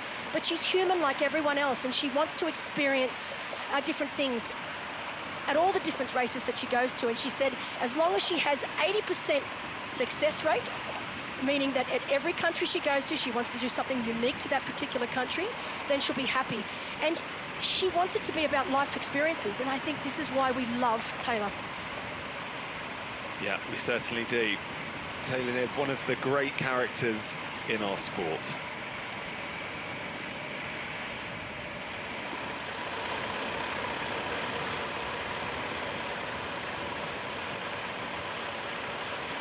So back with this sort of second or third group, part of Sarah Perez-Sala there, Bianca Bogan, just working together, staying in this race. Not long left to go, I should say, on the bike here. Just under 15 kilometres. So one and a bit more laps for the athletes here on the Gold Coast. And Sarah Perez-Sala, it feels a long time ago, doesn't it, that she was in the water and she took that wrong turn. She had to be told by one of the people there, perhaps one of the lifesavers in a boat, correct. Yeah, that she was going in the wrong direction. So she turned around. I mean, with someone as fast as her in the water, that's always possible. You're always going to be able to make a bit of time back. But she was right at the front of that swim race. And that would have put her back at least, I would imagine, 30, 40 seconds or beyond. So still work to do for Sarah Perez-Sala. She'll fancy her chances, though, of being in the conversation for that podium, or that final podium place, you would have to say. Yeah, and it's also great to see Bianca Bogan there on the front of this chase group. Bianca, 27 years of age, and what a lot of people don't realise, she's the mother of 2, so actually had her second child back in January of 2025. So to see her back racing against this caliber field, nothing short of extraordinary. She's an incredible athlete. I can see that the sporting genes definitely run in this family. We know Rico, also brilliant in the T100 series. Great to have Bianca back racing with us again. We know that she's come into this race in pretty good form. Again, first race of the season for both Bianca and Sarah. But Bianca having come straight from a training camp in Mallorca. And she did say that she's coming into this race with some good fitness. And that's kind of all you can hope for, isn't it, really, at this stage of the season? I mean, Belinda, the season is a lot longer, isn't it, you know, now? And if you think about the calendar that these guys will be operating in, we were talking about the race to Qatar happening in December. That's a long time, isn't it? You can't be at peak fitness for 8 months. I really think this is probably the most difficult thing that a pro athlete has to deal with these days, back when I was racing, you know, there weren't that many races to do and the season was a lot shorter. Now we have a situation, almost the opposite, where athletes have such a choice, almost too much choice, and they have to make a decision. And this is where it really, it comes down to coach and athlete to really sit down and nut out when they're going to take a break. Because, as you said, first race right now, we're in March, last race at the end of the year in December. That is a mighty long time to be at peak fitness, and it's almost impossible. There needs to be at some point throughout the year where you take a little bit of downtime. Maybe not necessarily so much for the physical side, but for the mental side, to give yourself just that little time out period. And you'll find that all of these athletes, you know, they would have sat down with their coaches and they would have nutted out the year and tried to find some time throughout that year where they could step away, even if it's only for a week or two, just to give themselves that physical and mental break that is needed, because you just simply cannot be racing at your peak for 12 months of the year. It's just not possible. Unless you're Taylor Knibb. Unless you're Taylor Knibb, yeah. I think never a truer word spoken. I was going to say, I think Mika Newt was a fine example of that last year. Yes. Obviously racing on the T100 and dedicated his whole year to the T100, but just decided to take these sort of mid-season breaks. And I think he was a lot better for it, right? He seemed to arrive to those races at the end of the year really refreshed and ready to go, and just evidence really that there is logic in that madness. But it must be so tough, the FOMO, as it were. It must be so real. Exactly. This is what we talk about, the FOMO. Yeah. Exactly. Yeah, and it's probably, as I said, it's a nice predicament to be in, to have too many races and have to have that choice and have to say, you know what, I really want to race this race, but I can't do it. And they have to look at the end game. And all of these athletes right now, you know, a good result here today, Matt, means that they will race in the next T100 event. So we know that next T100 event is coming up, I believe, in Spain. So for the women, and they need to make sure if they get a good race finish here today, they will automatically be included in that race. And that's important. And someone like Bianca Bogan on screen now, that will be in the forefront of her mind. She wants to finish as far up the field as she can. The same can be said for the likes of Sarah Perez-Sala. And good to see right now, I can see as well, just worth mentioning, they were able to fix that mechanical that Justine Girard from France had. So our mechanics doing extraordinary things out there today, Matt, and they were able to get her back out on course. Unfortunately, she is 24 minutes down, but great to see that all 20 of our women are still out on course and racing. So hats off to our mechanics. Yeah, top work down there in the bike zone, where of course the athletes can get their bikes fixed mid-race. Not something you ever want to be going through as a professional athlete, but if anyone can fix it, they certainly can. They certainly can. A little smile there from Taylor as well, I think, to the camera. She'll be hurting at this stage, won't she, Belinda? This is the part of the bike, I'm sure, where all of that effort, the swim, particularly with how brutal those surf conditions were, that takes it out of you. And she's got just over a lap now. One lap to go. Before she can put her running shoes on. And the good thing is, you know, this is her last opportunity right now before she hits transition. She'll get one last peek at exactly where her competition is. We know Jess Fulligar now almost a minute down. So Taylor riding very, very well. Really hasn't slowed down at all, if not has picked it up slightly. And she's showing her experience now over this distance. And again, we had a question mark over her head just because of the long travel. She got here late, first race of the season, but how foolish were we to have thought that? Because Taylor right now doing exactly as we would imagine she should be doing. She's such a talented athlete. She's got a great team around her. We know that her head coach, Dan Lorang, but Julie Dibbins coaches her in the swim. So Julie Dibbins, those who know, was an incredible athlete herself in the day, a magnificent swimmer. She's got a great squad over there in Boulder, Colorado. I know her strength and conditioning coach is also Erin Carson. I always say strength and conditioning coach to the superstars. He's coached the likes of Marinda Carfrae, Tim O'Donnell. So I know that Taylor's team that she surrounds herself with is amongst the best in the world. Yeah, and it's a big team as well, isn't it? That's the thing. To keep an athlete racing for as long as she races throughout the year, to race as much as she races, you need a crack team of people behind you, and she certainly has that in her corner. So Taylor Knibb still looking good out in front.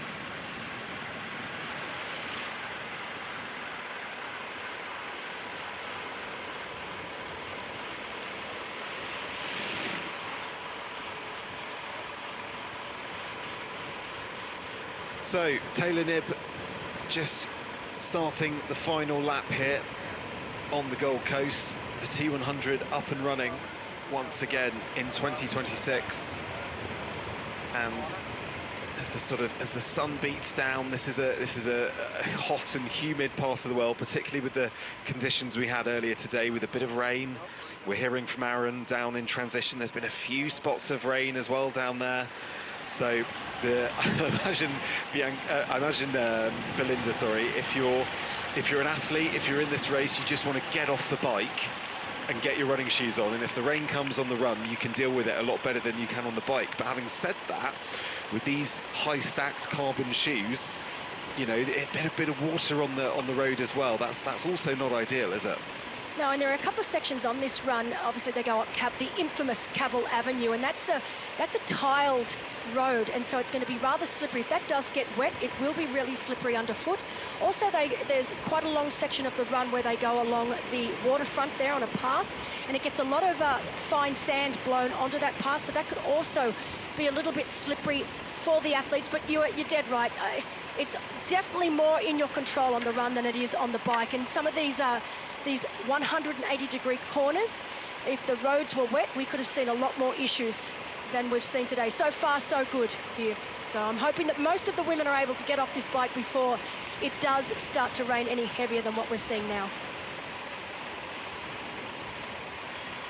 So just looking there, obviously Taylor Knibb out in front, Jess Fulliger a minute behind now, Imogen Simmons behind that. It's quite spaced out, isn't it? And it'll be interesting to see how Jess contends with this next part of the race. Again, this will be so different to her racing short course, won't it? Being out there by herself. Even on the run, she looks like she could be by herself for quite a portion of this race. Yeah, and and just knowing what pace, because obviously Jess from a short course background, and anyone that's watched Olympic distance or sprint distance triathlon, I mean, it is on from the gun, and they are running so incredibly fast. And Jess needs to make sure that she almost pulls it back just a touch for the first few kilometres, just to give herself that opportunity to just work herself into a rhythm there and not take it out too quickly, too early. Because, like I said, this is almost double the distance on the bike. It is double the distance on the bike and almost double the distance on the run to what she is accustomed to. Yeah, it certainly is. It's going to be fascinating to see how Jess does in that part of the race. And that, to me, just looks like Taylor Knibb is maybe not starting to struggle, that's being unkind, but she looks like she's gritting her teeth and she's getting through this part of the race. One of the tougher parts of the race as she's waiting to come off the bike.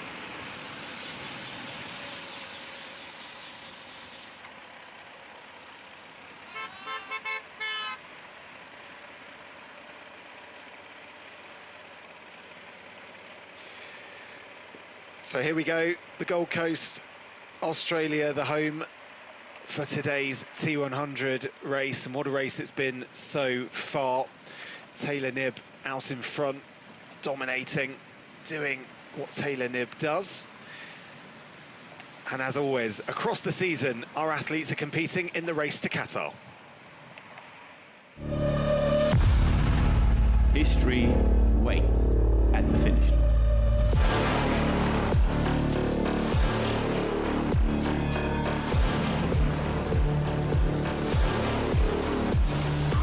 There's everything to play for.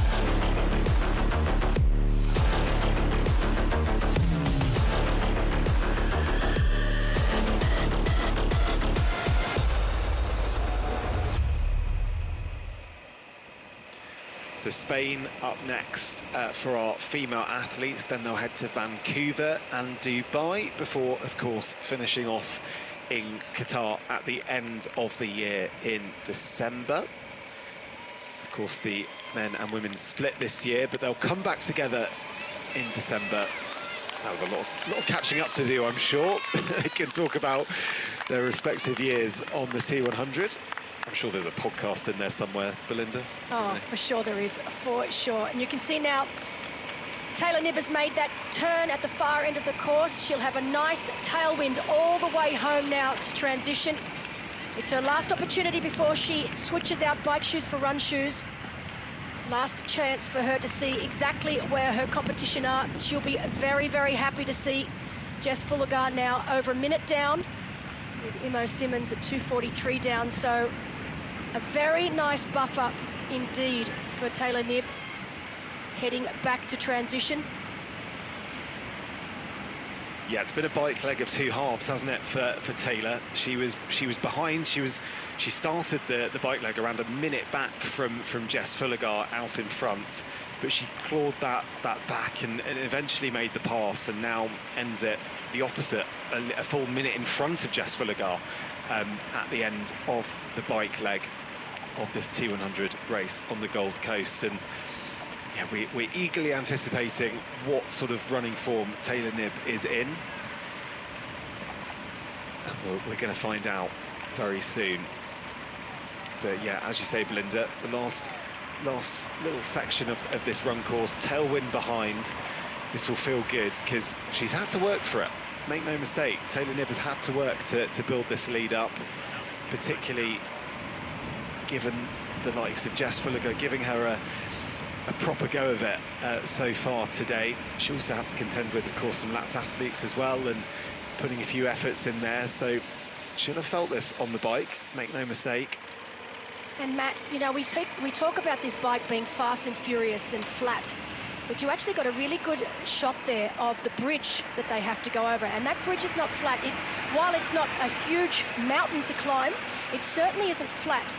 And if you factor in that they've had to do 8 laps over and back on that bridge, all of a sudden this course is not looking as flat as what it does on paper. So I'm sure right now Taylor Knibb looking well and truly in control, but definitely looking forward to getting back to transition and getting those run shoes on. Probably one of those that we say in commentary, fast and flat, and you ask an athlete afterwards and they go, it wasn't. You do 80 kilometres on that course and you tell me if it's fast and flat. Exactly. But that's the privilege we get of sitting in the commentary box. It's very, very different to those athletes out on the course. But we'll get the thoughts of the top 3, of course, after this race. A lot to be decided before then, and who that top 3 will be, very much up for debate at the moment. And yeah, definitely right now, obviously, Taylor Knibb, Jess Fullergar and Imogen Simmons putting themselves in the box seat to take the podium here today. But we've still got 18 kilometres of running left to do. So certainly would not be discounting Sarah Perez-Sala, Nicole van der Kay or Bianca Bogan. Yeah, really impressive performance by Bianca Bogan today. Don't forget she finished 15th in Spain. That was her first T100 race last year. So just kind of puts in perspective where she is currently sitting on the leaderboard. I did say she'd already raced this year, but I mean, you know, in terms of how that position is very encouraging for her, and fantastic to see her making such progress out on the T100. Also great to see Ellie Salthouse move her way up into 7th position. We haven't, we got a Australian wildlife on course. I was wondering when that was going to happen. It was only a matter of time. But yeah, it's good to see Ellie Salthouse. Of course, she would by far have the most amount of spectators down on course here today. We know they've come from all over Australia. She lives only just up the road in Brisbane. So good to see her now in that top 10 position in 7th place. definitely a little further behind than what she would have liked, but riding well in the latter stages of the 80K here today. And also, if you've got so many friends and family out on the course, you probably get to enjoy them a bit more on the run, right? Because it's slower. You know, you're racing past. Yeah, exactly. On the bike leg, you don't really get to see your friends and family that much.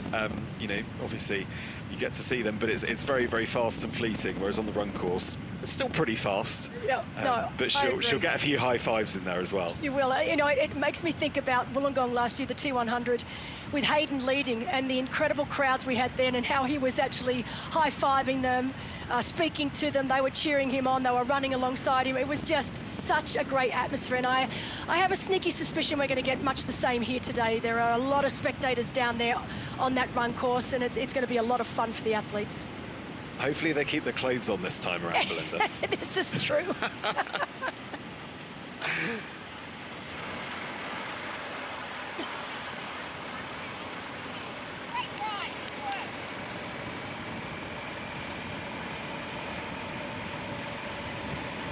So Taylor Knibb, not long to go here at all. Bianca, sorry, Belinda, sorry, we're talking about Bianca Bogan. And I'm calling you I knew what you meant. Belinda, what have you made of Taylor Knibb's bike leg so far? Give us a sort of summary of the racecraft, if you will, of how she's carried out this part of the race. One word: perfection. She's worked into this beautifully. She hasn't gone out too quickly, too hard. She would have known what that time gap was up to Jess, and instead of trying to make up that time, you know, in the first lap or two, she's just ever so slowly clawed away, and now this is where the real damage has been done in the second half of this bike.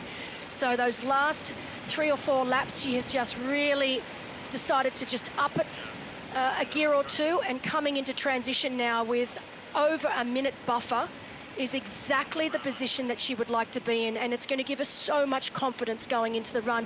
We know Taylor Knibb does not have a weakness. You know, we talk about athletes being swim bike specialists or bike run specialists. This girl on screen right now, Taylor Knibb, is a swim, bike, run specialist. She does not have a weakness. So right now, box seat for Taylor, and she's doing exactly what she would have wanted to do, what she prepared to do. And I'm really looking forward to seeing what she can produce on this run here today. Yeah, it's that experience, isn't it, that just makes her so lethal in a race like this. And you compare that to obviously Jess Fullergar's first ever T100 race. You put the two side by side, and it's just chalk and cheese, really, isn't it, in terms of experience, in terms of racing at this level. And like you say there, Belinda, you know, when she's letting the race play out, she's biding her time a little bit, letting Jess do the work out in front, and then, like you say, the lethal part, the damage has really been done in the second half of this race. And yeah, there you go. That's not far to go at all, is it, to that transition zone? Almost here now, and that's not taking anything away from Jess Fullergar's race. I mean, it's taken the best in the world to beat her into transition. So you can see right now, flawless transition there for Taylor Knibb. She makes her way now into T2. Run shoes will go on. You can see left of screen, Jess Fullergar. As I said, it's taken the best in the world to come into transition in front of Jess. So let's put this into perspective right now. Jess Fullergar is still having an incredible day out. She certainly is. So she's going on there for Taylor Knibb in the second transition zone. She's already got her socks on. She did that in the first transition zone. Little ice pack down the tri-suit as well. And she is going to start this run leg a good minute and 15 ahead of Jess Fullergar behind. But don't forget, Jess, coming from a short course background, her transition, you would expect, is going to be very, very good here. And sunglasses on there as the sun does beat down. It's just coming up to 4 o'clock local time here on the Gold Coast. So the midday sun has definitely gone, but it's still warm, it's still humid. These conditions are still very, very challenging for our athletes. Yeah, definitely still sitting at about 26 degrees Celsius, around that 80 plus Fahrenheit. So as we can see, Jess Fullergar now into transition around that 1 minute 20 down. Now, the important thing for Jess here is not to rush, not to panic. All of their equipment needs to be going. Yes, isn't it? This is the great unknown, because 80 kilometres on the bike, she hasn't done that before in race conditions. No. So she's really going to find out now what's in those legs. But that looks pretty good. She looks good. She's moving well. She is, but my biggest fear is that she's moving too well. I would like to see her just put a lid on it a little bit this first couple of Ks. She's going to know that she's got about 1 minute 20, 1 minute 30 down. I don't want to see her trying to chase that down too quickly, because it is a long day. She's got time to work into this. But you're right, she looks nice and light under feet. Great turnover so far. Sunglasses go on. She's got a nutrition there, so a couple of gels she's going to put in her back pocket.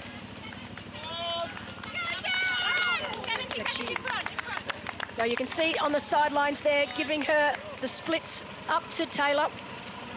It was interesting to see Matt Taylor put so much ice down her front. So obviously we know that Taylor's come from winter in Boulder, Colorado, and even though they haven't had the sort of winter that they are accustomed to, it still would be very, very different conditions. You can see Luke McKenzie there on the right taking photos of his athletes. So much support down there for Jess Fulagaris. We see Imogen Simmons, great ride from Imo. She will be third into transition right now. Coming in around just shy of 3 minutes down on our leader. They're nicely gapped, aren't they? They exactly. are. It's about a minute almost between each one at the moment. So nice, I guess. I was going to say, I'm not sure the athletes think it's so nice, but no, for us. they would, yeah, exactly. They would probably enjoy a bit of company, just someone to push the pace, because that, as we know, is really important at this level. If you can run with someone, if you can work together and feed off each other's energy, it can really help. But there you go, another ice pack down the tri-suit there for Imogen Simmons as she makes her way out onto the run course.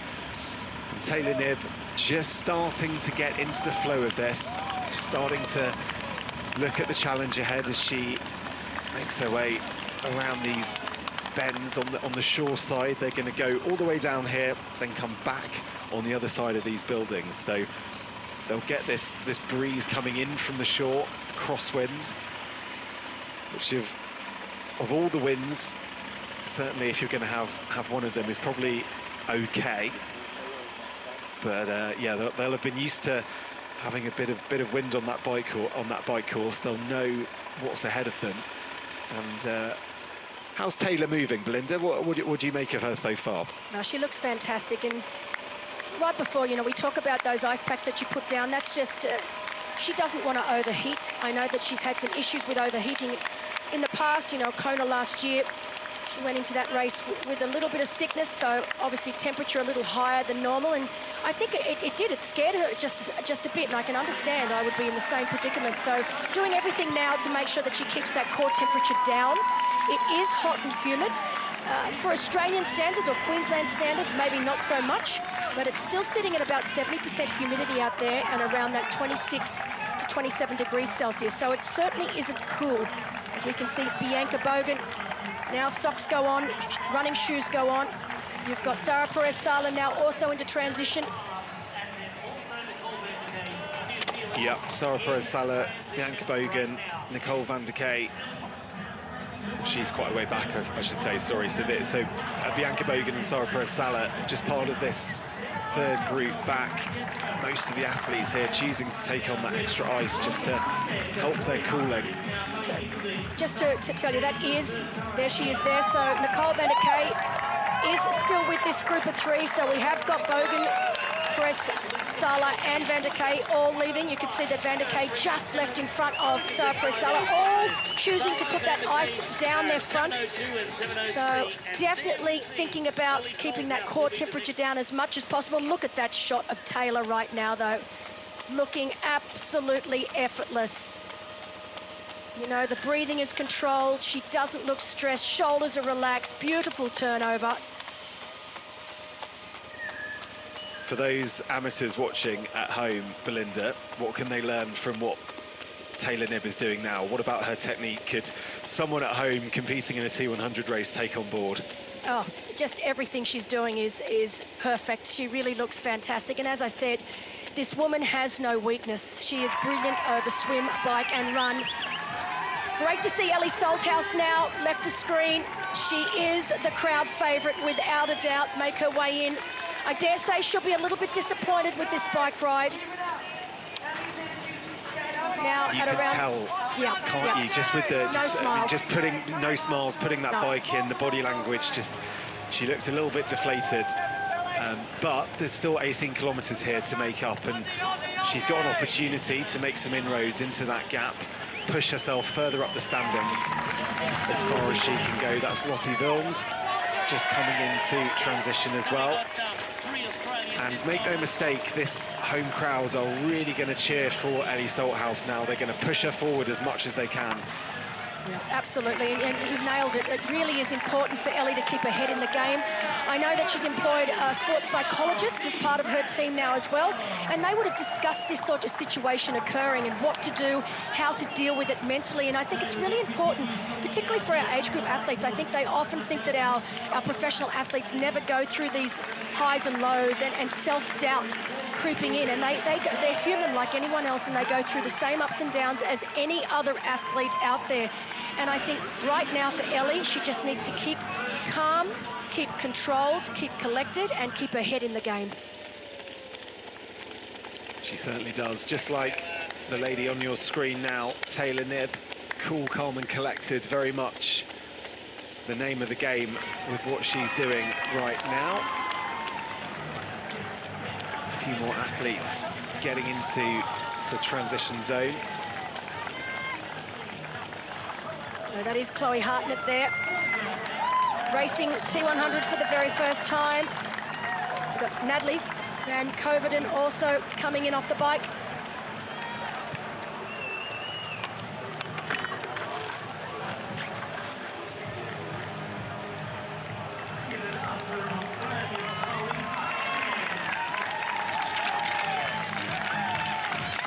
That was a very fast transition there from Hannah de Vet making her way in.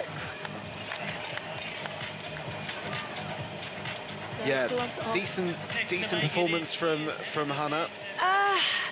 Look, I think, 70, I was going to say, just regards to last season, I mean, she was 5th in Australia last year, so she's definitely got the speed. Oh, and just stretching out her back there, isn't she? Yeah, now this doesn't surprise me. If I had to say, I would have said this. I don't think there's something not quite right with Hannah. I expected her to be off the bike a little higher up, and you can see right there then, having a little bit of trouble with her breathing. I don't know if she suffered some stitches, or as we got Alana Siffert. Now there's someone we haven't spoken about either. Alana Siffert of Switzerland also now in off the bike. These women are a lot further back than what they would have anticipated. There is absolutely no doubt in my mind about that. Yeah, Alana Siffert, 10th in Australia when we raced there last year, 10th also on the French Riviera race. She really lit up that race. She was leading the bike leg for quite a considerable portion of it, really made a good go of it. Was only able to finish 10th in the end, but a fantastic racer, someone we're looking forward to seeing more of on the T100. And this is the infamous Cavill Avenue. Exactly. And you know what? It's just as crowded at night time for a whole heap of different reasons. So it is a very popular avenue, probably the most popular on the Gold Coast for its nightlife. But great to see it today. It's so many people lining the sides. Look at that. It's fantastic. So all out in force cheering for our leader. Yeah, brilliant. That seems like a real kind of cul-de-sac of energy down there, doesn't it? It definitely does.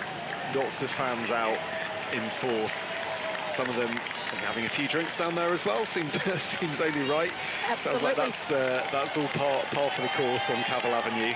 And that's a great shot there. You can see Jess Fullegar just making her way past Taylor Knibb, and she has taken a bit of time out. Yes, she has. She really has. So definitely the faster of the two on course right now. So down around 54 seconds. That's a considerable chunk of time. in the first lap, or second lap, I should say, of 6 here today. So, see Jess's turnover definitely quicker than that of Taylor Knibb. Is that the big danger, Belinda, for Jess, that she gets too drawn into this run race with Taylor, tries to catch her up, and ultimately sort of sacrifices her own race because of it? Well, look, ultimately she knows if she wants to win here today, she has to run faster. It's just a matter of how fast, how quickly.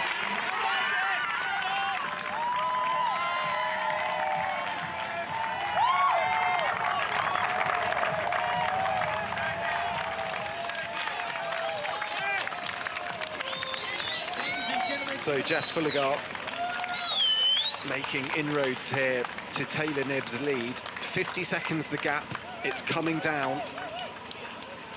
It's early days in this part of the race, but we've still got another 4.5 laps to go. But Jess certainly won't be making Taylor think, and there is a little out and back section on this course. As I mentioned earlier, the athletes will go down the coast and then come back behind the buildings, but there is a smaller section of out and back just at the top of this run lap. So they will be able to see each other. They will get a sense of how far they are away. And I think you just saw there Lucy Byron giving some words of encouragement, maybe a split there to her friend, her good friend Jess Fullergart, taking part in her first T100 race. Will have been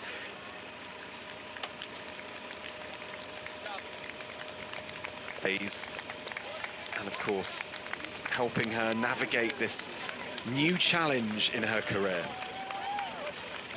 And she has got a lot of support on ground. As we mentioned earlier, she's been here on the Gold Coast for an entire month. So she would have had an opportunity to run this course several times now. She'll know exactly where she is. And sometimes when you're in those sorts of surroundings that are familiar to you, having people out on course, giving you splits that are moving in the right direction, that's sometimes all you need to just keep that fire burning. So she will know that she is taking seconds out of this woman on screen now. And we could have a very close battle on our hands. You can see, obviously, both are incredible racers. Both know what they need to do to finish in front. I just want to make sure that Jess doesn't go out too hard too early. We've still got a lot of running left to do before they cross that finish line. Right now, she really does look in control. Well, let's hear, shall we, from Taylor Knibb. Here she is talking about her goals for this year. I think as a whole, like, I want to always keep getting better as an athlete. And so I'm 28. I hope I have, like, let's say 10 to 15 years left in my career. And so, like, what time frame are you looking at? And I'm almost like, I very much want to be challenged such that it gets, like, the best out of myself over the next however long my career lasts, versus, like, it's like, what time frame are you looking for your mastery and what gets the best out of you? And so that's also why I want to go back to short course, and I want to do different things to improve my skills and everything. Yeah, she says she wants to be challenged. She's certainly going to have that challenge across this year if she does everything she wants to, be that short course, middle distance, full distance as well, with half an eye, of course, on the Olympics in 2028. There's going to be a busy year for Taylor Knibb. If she can stay fit and healthy, Belinda, can she really do all of those things that she sets out to do? I think she absolutely can. I mean, look at her now. 5 times fastest run split in the T100, you know, doing everything right now. But look at these three. Now, here we have a running race on our hands with Bianca Bogan, Nicole van der Kay running really, really well. Sarah Perez Sala just dangling off the back there, not quite being able to stay on the same pace as Bianca Bogan and Nicole van der Kay.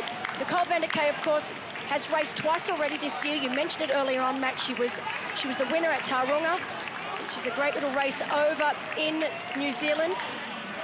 Also raced Napier, so a short course race again in New Zealand. So she's got 2 races under her belt coming in here today. Running very, very well in the early stages of this run. Currently sitting at around 6 minutes down on our leader, Taylor Knibb. Whoop. Almost taking a wrong turn there. These women are running so quickly, when they have to make these sharp turns. But great to see Nicole out there racing very, very well along with the likes of Bianca Bogan. But they're all chasing this woman on screen now, who is doing a superb job. Lap 2 of 6. It's so different, isn't it? You compare that, the three of them, the two of them running together there, and you compare that to the sort of solitary nature of what Taylor's doing out in front. It becomes a different kind of mental battle, doesn't it? I mean, when you were racing, Belinda, did you like the sort of spirit of racing with other people around you, or did you like the kind of mental solitude? Honestly, it completely depended on how I was feeling and how confident I was with my run. I think for most of the time I would rather be in Taylor's position, where you're out front, getting to run your own pace, getting to dictate the terms, whereas from behind, you're scraping to be in front, to take off time on the person in front. You're often having to run at a pace that isn't necessarily your own. And you saw then when Nicole van der Kay started to pick it up, Bianca was forced to pick it up, otherwise she gets dropped. So it's a tough position to be in, but there's so much going on when you're in a group of women like that you don't have time to think about how good, bad, or otherwise that you're feeling, whereas Taylor's in her own head right now. She gets to, every thought is, how am I feeling? How am I going? Is this hurting too much? Do I need to slow down? Do I need to pick it up? What are the girls doing behind me? So it's a real mental battle. You're right. What we're seeing right now with Taylor, not so much with what's going on behind.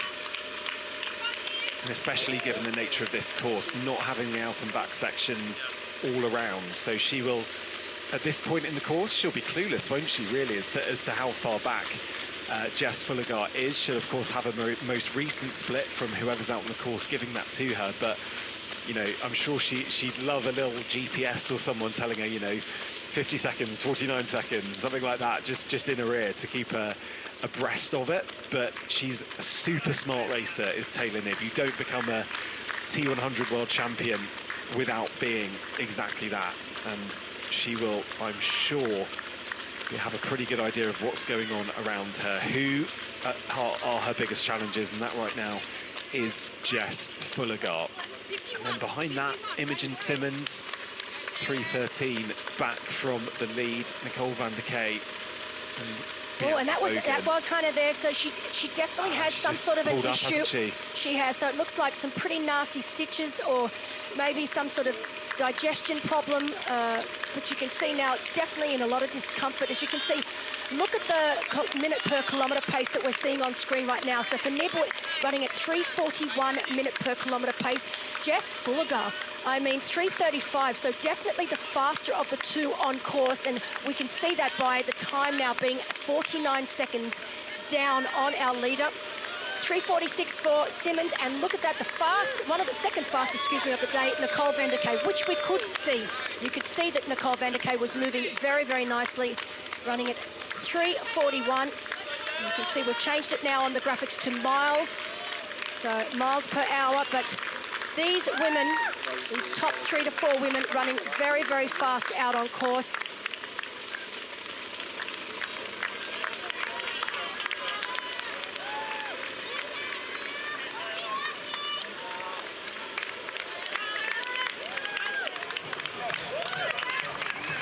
Well, I am so excited to see what Jess Fullegar can do here against Taylor Knibb. You can see there on the graphic, she is running faster. Not by a huge amount, but she is running faster. And with just under 12 kilometres left, there is plenty of time for her to make up a bit of time on Taylor Knibb and take this a little bit further. Remember, this is early on in the season, so this is the form of Taylor Knibb. She's performed brilliantly so far, but you never know. There's always that nagging feeling that there might still be a little bit more to do here. As Taylor Knibb going down Cavill Avenue, taking the applause of the fans. And I think that in the background was Hannah de Vet, but yeah, so she's got back running, hasn't she? Back running, but obviously is a lap down on our leader. So great to see Hannah back running again, but obviously just having a few issues today. But it's early season, as we said, early season for Hannah as well. She spent a good chunk of the year so far finishing her physio degree, so she's been back home in Belgium doing the last of her exams. She's now a fully qualified physiotherapist, and so just hasn't had the time to get herself in the sort of shape that she would like to be in for this race. But she's got a great attitude. She wanted to test herself out. She wanted to see where she was at. But she has been busy back home in Belgium, finishing her degree. Yeah, she won't be the first and she won't be the last triathlete to also be doing something mighty impressive as well, whether that be medicine or another scientific field, or lawyer or whatever. We've got plenty of athletes who are doing lots of other things as well, preparing for a life maybe post-triathlon. It's really incredible to see. She's been amazingly instrumental in Hayden Wild's recovery last year, watching their YouTube videos about Hayden's recovery from that awful bike crash. And you know, if you're gonna live with a partner, physiotherapist, someone who can help you get back onto your feet, is a pretty good person to live with, I'd say. And just look at those splits on screen right now. Taylor Knibb, average pace of 3:43 as compared to Jess Fulligar, 3:30. So in miles, of course, 5:59 in comparison to 5:51. So Jess definitely consistently running faster than Taylor Knibb, only by a few seconds, but it's enough. You know, if she can continue to keep this sort of pace going, and we're just talking around that 6 to 7 seconds. So it's enough, isn't it? Well. It is. It is. It's enough to cause Taylor some problems here. It's enough to cause Taylor some mental doubts on what she's doing, and just make her think, okay, maybe I do need to pick up the pace. Maybe I need to slightly change my race from the race that I thought I was going to be racing. And look, we're still at lap 3 of 6. Still got 11.24 kilometres to go to the finish. So right now for Jess Fulligar, she's in familiar territory. We need to wait till around lap 4 or 5. Once she gets over that 10-kilometre mark, and let's see what happens then. I'm going to be very interested to see if she's going to be able to hold it together.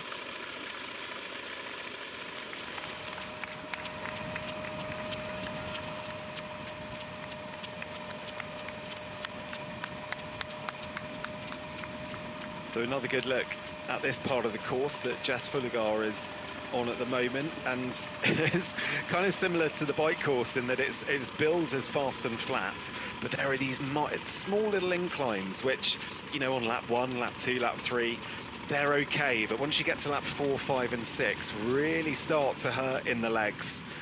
And particularly for Jess, who's not used to racing 18 kilometres, she's a short course athlete, it's 10k or less. This is going to be mighty interesting to see how she does in this section of the course. But it really does have to be a confidence booster for Jess to know that she is the fastest in the field right now, and she is taking time off our leader. The same can be said for Nicole van der Kay. And of course, on screen now, Imogen Simmons in 3rd place. Still has a comfortable buffer over Nicole van der Kay for that final spot on the podium, but similar to Knibb and Fulligar, Imogen Simmons is going to have to keep on fighting here, because we know that van der Kay is running very, very well out on course, 2nd fastest on course. Well, that's it. These gaps at the moment. I mean, I guess if you're Jess Fulligar, just looking at where Imogen Simmons is, she's got a decent gap, hasn't she, to Imogen Simmons? She does. And this kind of feels like a bit of a free hit at Taylor, if she can manipulate it as such. You know, if she was to keep going at this pace, you know, and then maybe it didn't quite go to plan. She's got a bit of a buffer between her and Imogen Simmons, but it's easy for us to say that in the commentary box, isn't it? But when you're hurting, when you're suffering out on the run course, it's a whole other ballgame. It is. And look, while we know that Taylor is running slightly slower than Jess Fulligar, looking at this shot we've got right now on Taylor, she's still running very, very well. It just happens to be, you know, 5-6 seconds slower per kilometre than Jess Fulligar, but she still looks in control. She still has that 50-second gap over Fulligar. And then Imogen Simmons in third, 3:26 back, still has a nice gap over the likes of Nicole van der Kay and Bianca Bogan. And Sarah Perez-Sala still up there. So we can't discount those three, still running very, very well, close together. That's the lapped athlete there of Lisa Maria Dornauer. Finished 10th at Roth last year. So she's a very talented athlete. 33-year-old from Austria. Her second ever T100 race. 17th in Dubai last year. So she knows what it takes. She knows the level that they operate at here on the T100.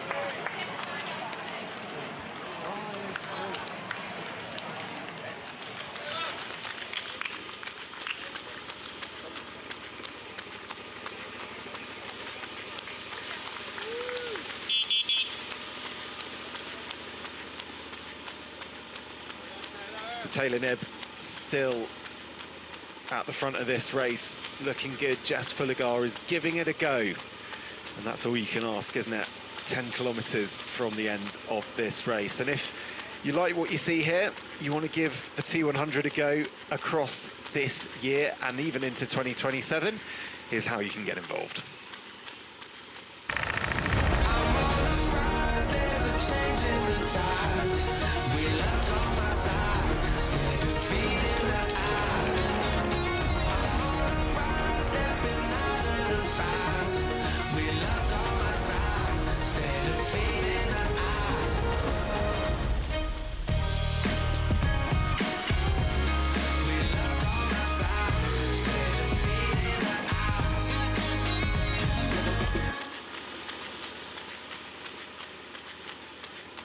And if you like the look of what you see, you can still get involved this year. Visit T100triathlon.com/participate. Scan that QR code and you might even be in with a chance of making the age group world championships. We had 45 countries represented last year.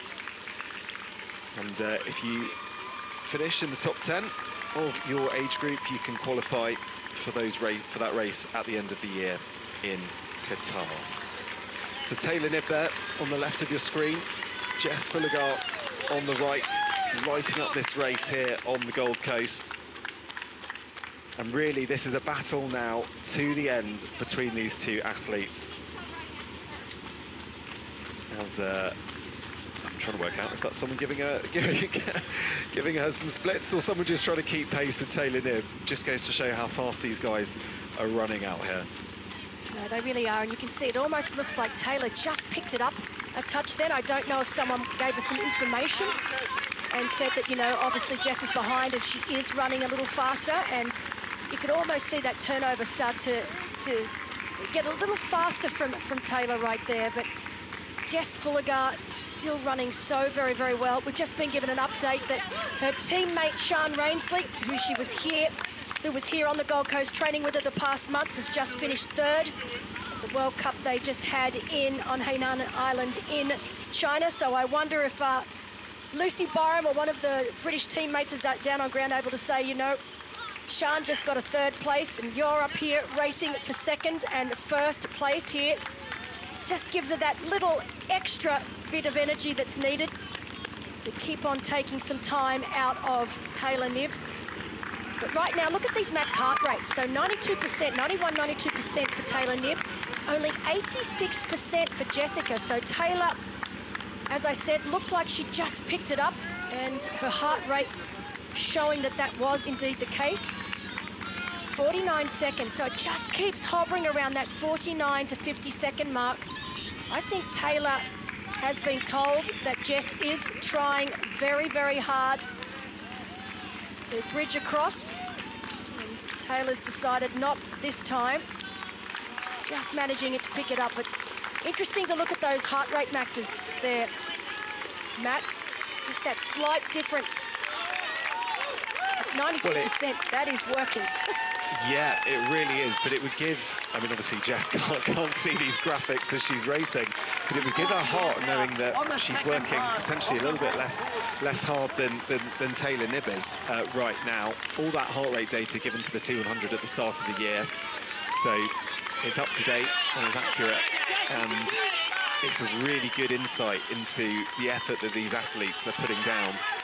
And Jess Fullegar, in her first ever T100 race, is giving this a really good go against Taylor Knibb and making Taylor work for it. And I think even if Jess was to finish second, we still don't know where she's going to finish, but she's really pushing Taylor here, and she's making Taylor think and making Taylor realise this is not going to go all her own way.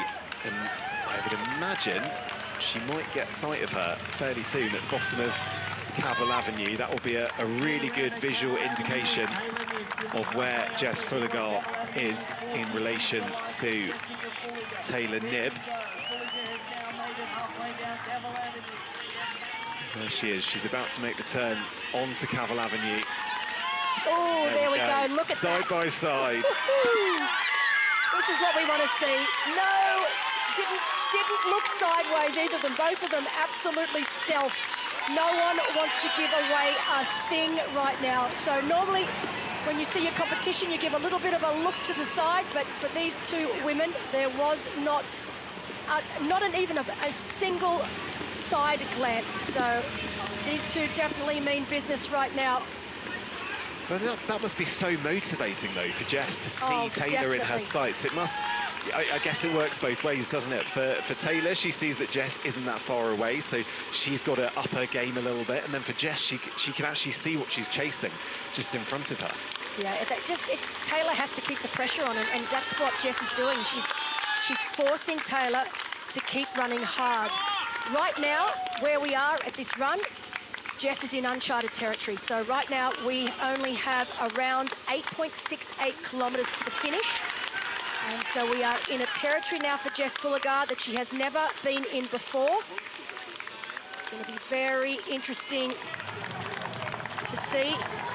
So in the next 1 or 2 kilometres, not looking like she is slowing it down at all. So while we all anticipated what would happen once we got past, or once we do get past that 10-kilometre mark, but so far Jess Fullegar looking very, very in control, running beautifully, as we are now lap 4 of 6 here on the Gold Coast. Don't be fooled. Fantastic stride, isn't it, Belinda? Just watching her, literally she's just eating up the kilometres. Yep. That was balletic going through that part of the course. Beautiful, absolutely beautiful. And the thing with Taylor Knibb is she's got that long stride, so often it looks like she's running quite a bit slower than Jess, because Jess has got a much shorter stride, a faster turnover. But in actual fact, I don't think the difference is that severe. I think they're running a reasonably similar pace right now. You can see that because that time just continues to hover around that 50 to 52 second. We saw it dip just under 50 seconds a couple of times. Right now, sitting at 52 seconds back. So you can see these two women running very similar paces. Just looks like Jess is running faster because she's got that slightly shorter stride and faster turnover. Yeah, different techniques, but both mighty fast runners, proving that there's not just one way to win and to compete in these races. It's all about the speed. It's all about how fast you can go on fatigued legs as well. That bike leg, 80 kilometers flat and fast, is really will be starting to show in these athletes' legs right now. Yeah. And Matt, if you look down the list, a little ways down, and have a look and see where Daniela Kleiser is, 3:32 kilometre pace. So by far the fastest on course right now. Of course, she's a long way back from our leader, but Daniela Kleiser, we expected her to have the fastest run split here today. She is such a quality runner. But great to see her back on course and running so well.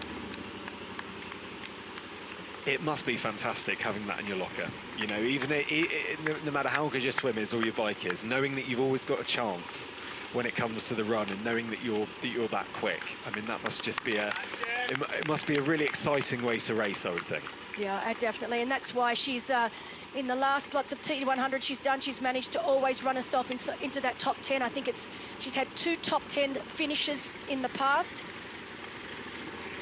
But definitely the fastest on course. There you go, just to look at those, yeah, wow. Fastest average run splits there. So 3:25 now, as you say, Belinda, for Danielle Kleiser. Jess Fulligar 3:39. These are very, very quick times. And if any of you, perhaps in Europe, are doing a park run a bit later on today or whatnot, see how close you can get to 3:30 and 3:25, if you can. Mighty, mighty fast.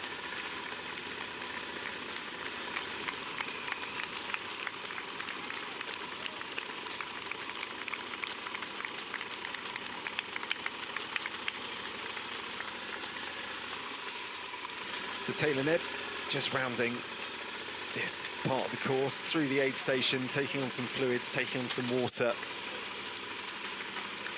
2 and a bit laps to go, just over 7.5 kilometres to the finish. And right now, Taylor Knibb in pole position, Jess Fulligar in second, and Imogen Simmons in third. Really good race so far from Imogen Simmons, very consistent. She's sort of stayed in third place, really, hasn't she, for the whole of the race, and maintained that pace and speed.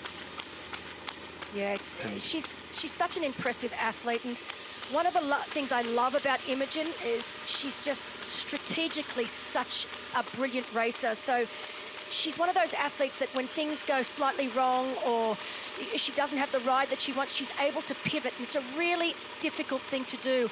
Normally, you know, you have your strengths and you have the way that you like to race up your sleeve. And when things go wrong or don't pan out the way you want, it's very difficult for an athlete to stay under control and keep pushing forward. And I think Imo's one of those athletes. She's always been able to pivot and to reassess and say, okay, so it's not going to go this way today, but I'm going to try this way. And she's been faultless all day long, just hanging back there in third place.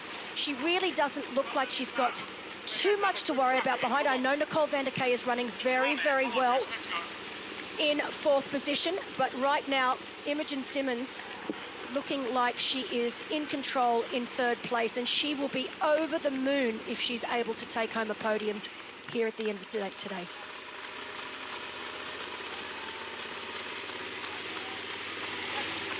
Right now, that is Rhianne Hughes running just behind our leader, Taylor Knibb. So Rhianne Hughes also coming off her very first time over the Ironman distance in Taupo only 2 weeks ago. But it's great to have her here backing up.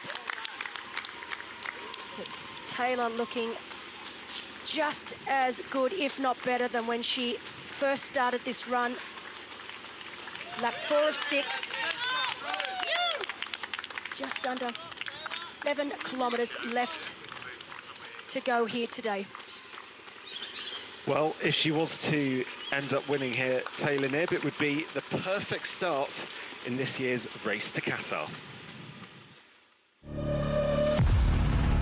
History waits at the finish line.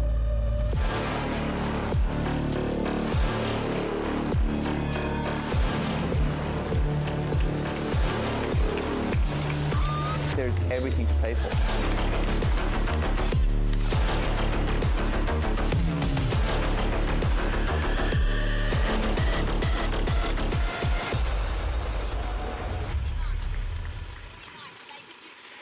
I mean, it was so interesting last year, wasn't it, Belinda? I thought in the Race to Qatar, you know, when you've got those final positions that even from sort of 10th to 20th, they're so key and they're so important, aren't they, in determining your season, because there's so much money on the line, a prize purse of $725,000 just available for the Race to Qatar.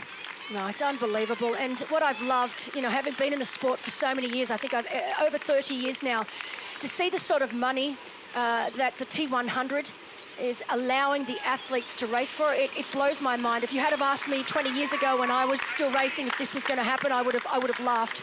And it's incredible to see. And because of this, we are getting racing that is fast and furious.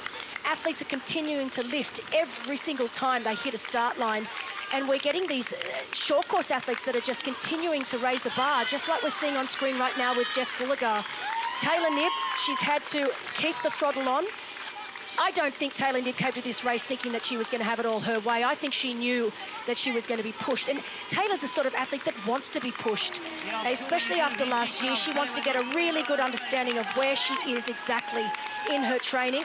And that's what she's getting here today. And looking at someone like Jess Fulligar, well, there's the future for you right there. 25 years of age, what a future she has ahead.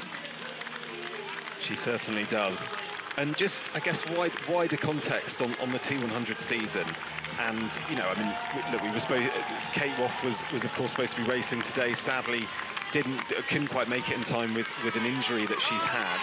So she'll be watching on, won't she? We know that she's actually out on the course at the moment. She'll be watching on, desperate to get back onto a start line soon for the T100. But you know, these are the races that if you're Kate Woff, the last year's world champion, you want to be a part of, right? You want to be up there pushing Taylor, because those battles, I guess, as an athlete, are what you live for.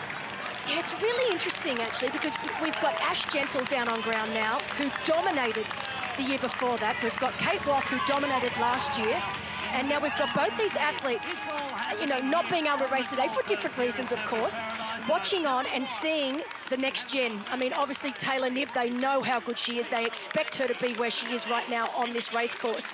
But looking at people like Jess Fulligar, it's got to be a little daunting, and it shows, you know, if you need to be in it.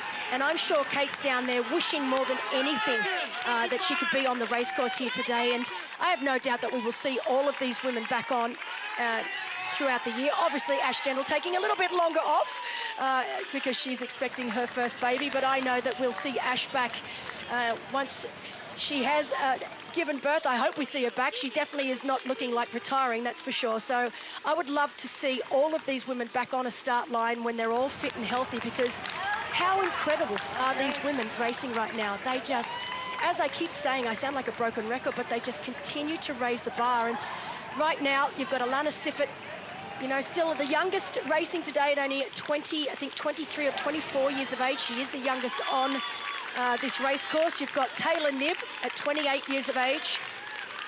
And then Lottie Wilms, I think, is the oldest on course at 41. Sarah Perez-Sala at 37. So just talking about those women there from 23, 24, all the way up to 41 years of age, racing each other right now, same course. It blows my mind. And excitingly, we've still got the likes of Lucy Charles-Barkley to come back. I know she's obviously been undergoing a bit of surgery over the winter, so she'll be back, of course, stronger than ever, I'm sure, this year. Then beyond that, you know, Jess Learmonth, we've got such depth and talent in these women. It truly is. Really can't wait to see a lot of them race this year. You can see that average pace, Matt. Very, very similar right now.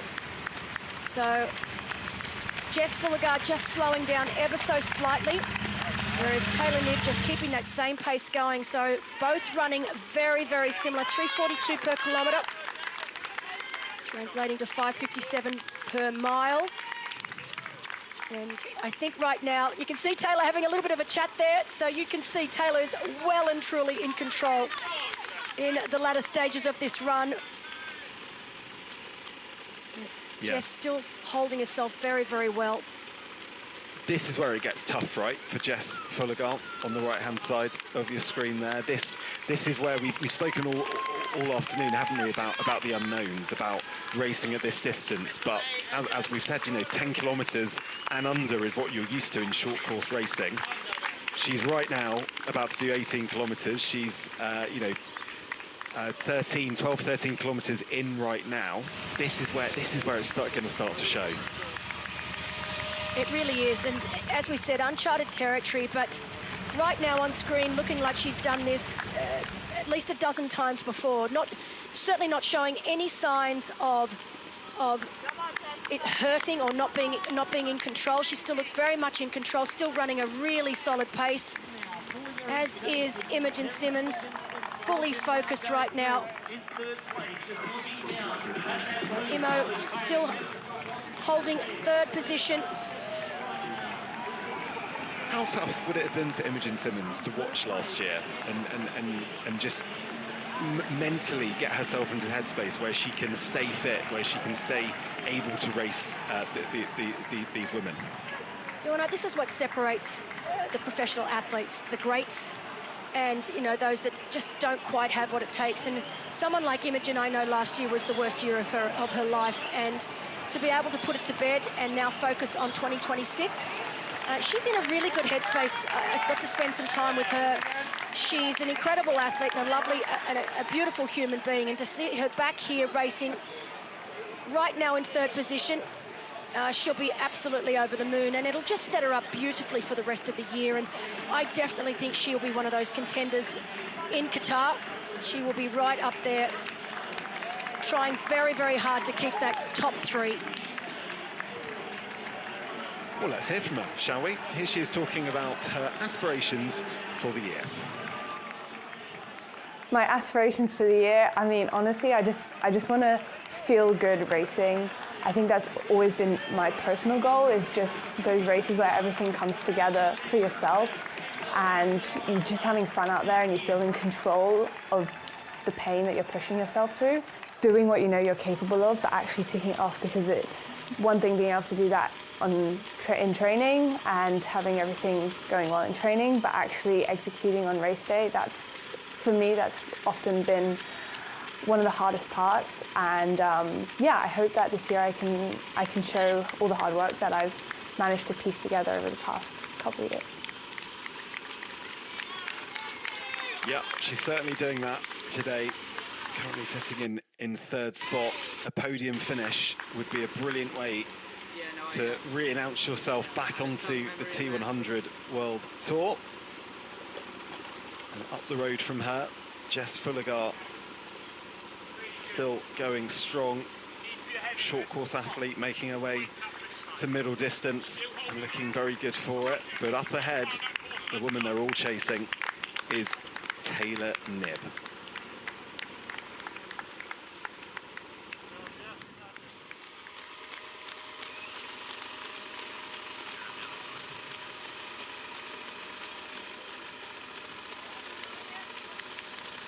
So that is the unmistakable running gait of Taylor Knibb. Those long strides that have become also familiar to us on the T100 over the last few years. Slightly different to Imogen Simmons.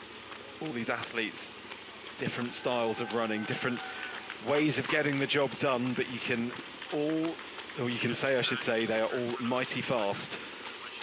And right now, Taylor Knibb looks very, very difficult to beat at this stage of the race, Belinda. She certainly does, and I'm pretty sure her run coach, Lawrence Van Lingen, will be very happy. I think he might have been concerned is probably a little too strong, but I think he would have seen the way Jess was running at the beginning of this run, and he would have had a little bit of a deep breath there. But right now, you can see that has already, that lead has gone out to 1:02, so over that 1 minute mark. So I'd say Lawrence will be sighing a little bit of relief, knowing that his athlete running very, very well.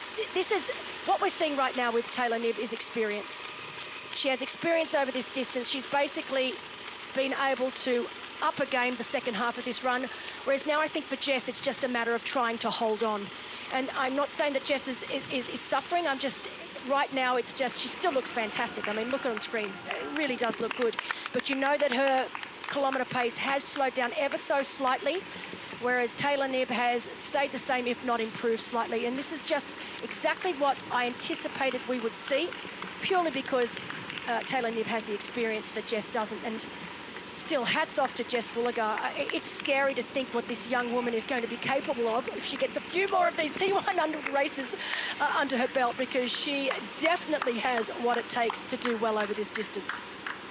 Can you teach an athlete that kind of, you know, obviously you're saying there it's all about experience, but you know, Jess Fullergar's got loads of experienced people around her, be that coaches or fellow athletes that she's friends with, who will have told her kind of how the race would feel, how it would pan out. So do you almost, as an athlete, have to experience it for yourself, work out how your body reacts to all these moments in a race before you can sort of harness that and use it going forward?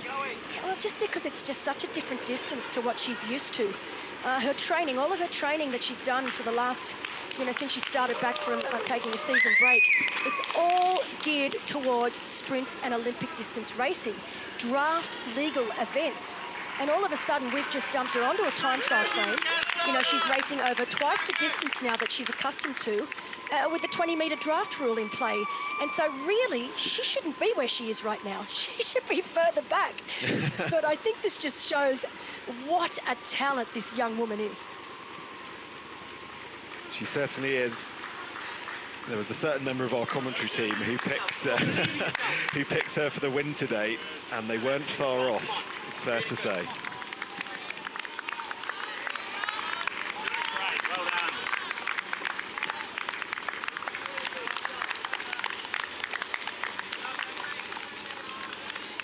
So Taylor Knibb there on the left-hand side of your screen, a minute and a half ahead of Jess Fullergar.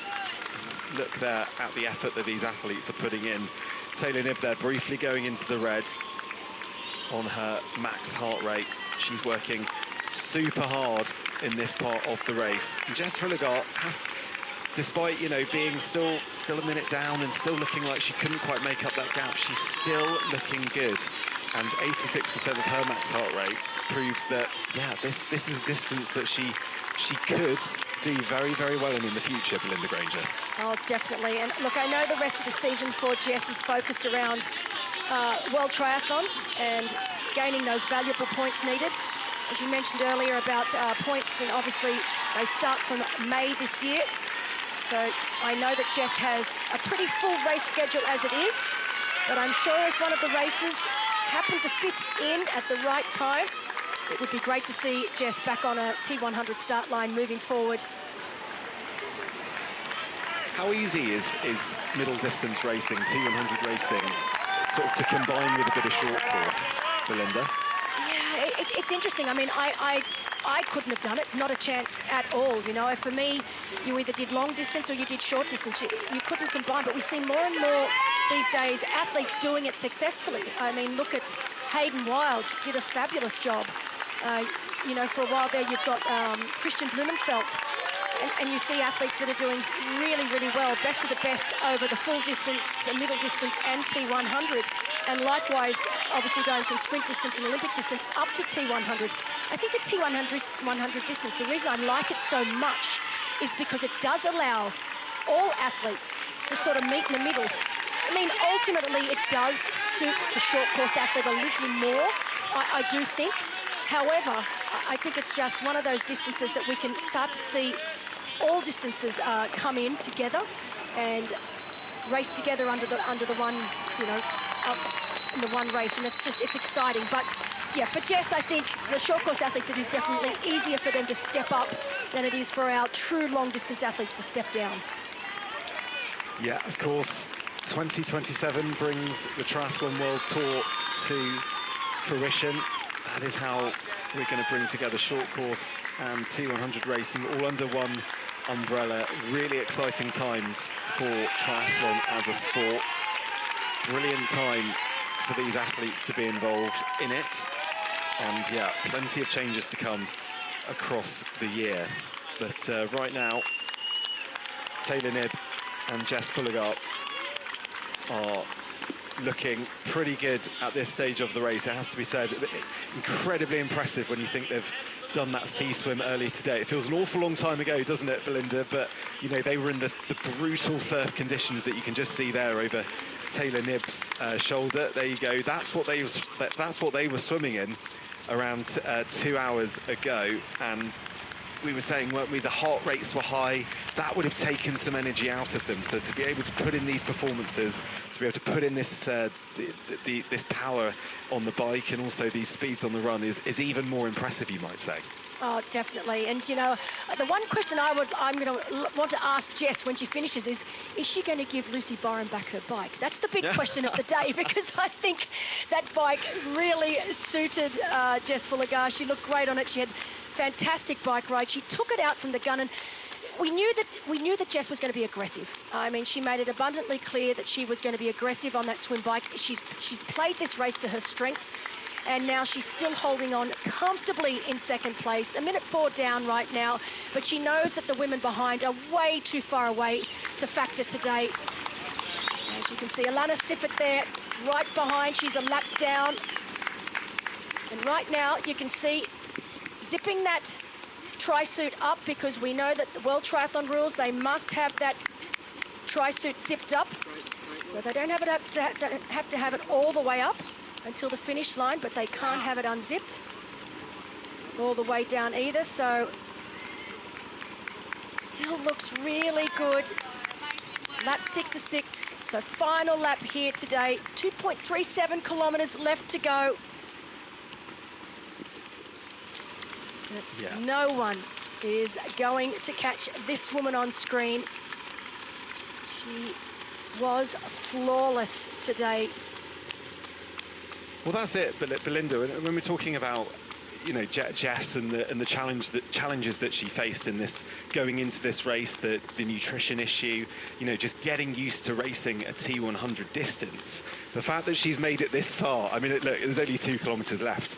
Commentators curse. Hopefully, it all, you know, she all finishes all okay. But the point is, you know, she's made this look easy. She's made this distance look good for her. You know, she's working wonderfully well over a T100 distance, and I think no matter what happens from now on, she should be super proud of this performance. Oh, absolutely, and I'm sure her coach back home is going to be very, very happy.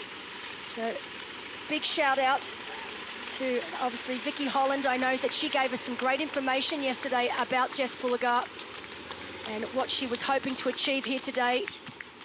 I know that they will be very happy with this effort. There was a lot of talk and a lot of pressure put on Jess to finish on the podium here today. I know Aaron Royal had it down for the podium, as did all of her teammates from the British team. And she's doing them all extremely proud right now. You can see that average pace between the two still very, very similar. Literally 1 second in it. That's extraordinary, isn't it? I actually really like that you've revealed it was Aaron who called her for the win. I think I was. It was Aaron indeed. I mean, obviously Aaron's been here on the Gold Coast for the past month, and his wife, Non, also living here now. And they've been able to see, I think they've done a few training sessions with the British team as well, so they've been able to see Jess training very, very hard over the past month here. And so Aaron knew that she was coming into this race in exceptional form. Yeah, whatever they've been doing, the British team in Australia over the past few weeks has obviously been working. It's an incredible team, full of depth, full of talent.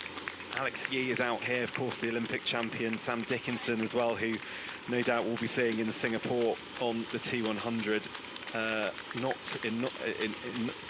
Not too distant future on the 25th of April, but also the depth of the women's talent on the British triathlon team. Kate Woff, who of course is injured for this race, but Georgia Taylor-Brown in there as well, Beth Potter, just an amazing array of talented individuals.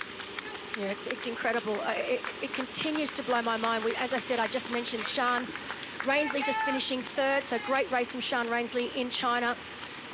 This British team, and you know what I love the most? I've been following them all on Instagram over the past couple of weeks, and the camaraderie and the friendship, the true friendship that these women have. They're just so incredibly supportive of each other, all of them. You know, they've been training very, very hard while they've been here on the Gold Coast, but they've also been enjoying each other's company, going out for lunch, coffees, And it's abundantly obvious that they all get on very, very well, and they're all super supportive, and you can just see that the camaraderie amongst them all is amazing. And that's why we're seeing the sort of results that we're seeing from these women. So while I'm sure it's super competitive, and you know, at the end of the day, it's going to be so incredibly difficult to make that team for LA 2028, just the support that I see these women giving each other, it's beautiful.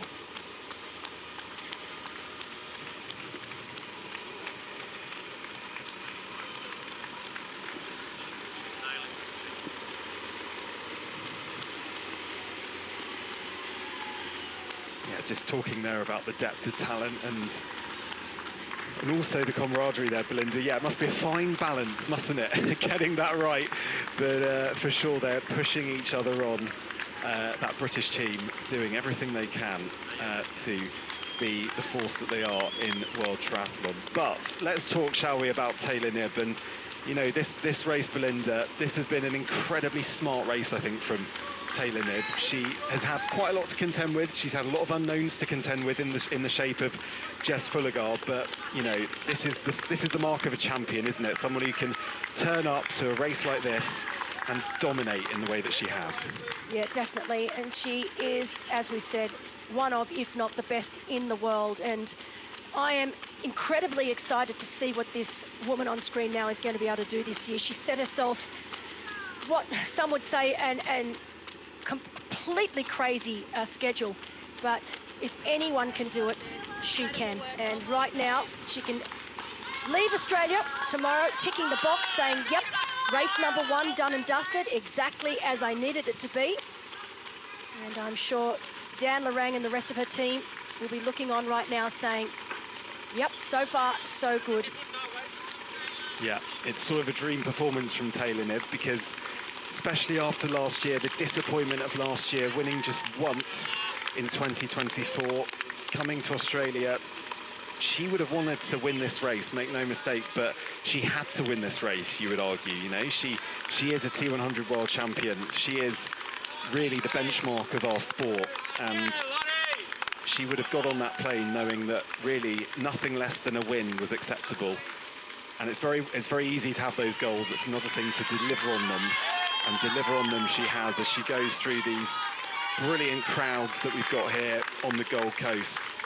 Lots of these guys will be racing tomorrow. Some of them will have raced earlier today, I'm sure, but brilliant, brilliant crowds as she makes her way around the final few corners. Look at all these cafes. This is when the crowds, oh, look at that, 3, 4, 5 deep. It's great to see. Insane crowds here on the Gold Coast. She's rightly taking the applause of all of the fans that have come out today to support this race. And just the final few corners left for Taylor Knibb. Cavill Avenue, looking splendid in the sunshine, Belinda. Absolutely perfect. Did you see those sure restaurants? Some people are going to be having some good fun tonight down there. Absolutely, I could see those restaurants above were absolutely packed solid. So great atmosphere down on ground. Certainly is. So Taylor Knibb might not even be able to see Jess Fullergard behind her. There's a minute between them now, and that gap has kind of, give or take, been there all throughout this 18-kilometre run. It'll be interesting to see, get a visual check there just on how far Jess is away. But right now, nobody can take this away from Taylor Knibb. She has put in an absolutely superb performance here on the Gold Coast. Just a little check there, I think, over her shoulder, as she steps on to the blue carpet underneath the Surfers Paradise sign. Smile on her face. This really has been the race of a champion. Taylor Knibb takes the tape here on the Gold Coast and is our first T100 winner in 2026. And Belinda Granger, that is the experience of a T100 world champion. racing in front of our very eyes. Absolutely, and that's her good friend who's been over with her, came over with her here, has been showing her around, Linda Rowan. I know that they're very close. Linda will be over the moon to see her good friend do so well today. Great to see that smile back on Taylor Knibb's face. She can finally get that bad taste out of her mouth, I'm sure. Right now, tasting very, very good, and she is... I literally have no words for this woman. She is just that talented, that experienced. She's brilliant. Oh, hats off to her to be able to turn it around like that. But again, here we go. Jess Fulligar, first time over the distance, showing experience well beyond her years. What a performance from Jess Fulligar. She's got the respect of Taylor Knibb, no doubt. And really, Matt, she held that together, that 18-kilometre run, she held it together beautifully. She certainly did. I was just trying to listen in there to see if we could hear the post-race debrief. She is Lucy Byram. I knew Lucy was going to be there somewhere. Big hugs for Lucy. They are such good friends. They're housemates. Thank you so much. I'm sure it's quite emotional right now for them both. Yeah. I can't wait to be back. I'll do it with you next time. And just as you said, Belinda, that's probably, can I keep your bike? I think that might be what they're saying. And you know, as I said, this camaraderie amongst these British women and the support that they give each other, it's second to none. And these two, such good friends. We know that Lucy Byram has been through a hardship that none of us would ever dream of wanting to go through ever. And to see the support that these two and the entire British team have given to each other, it's magnificent. And of course, Lucy Byram injured right now, unable to race, but they're all day long today supporting her good friend. You can see just what it means to them both right now. Yeah, really lovely scenes here on the Gold Coast.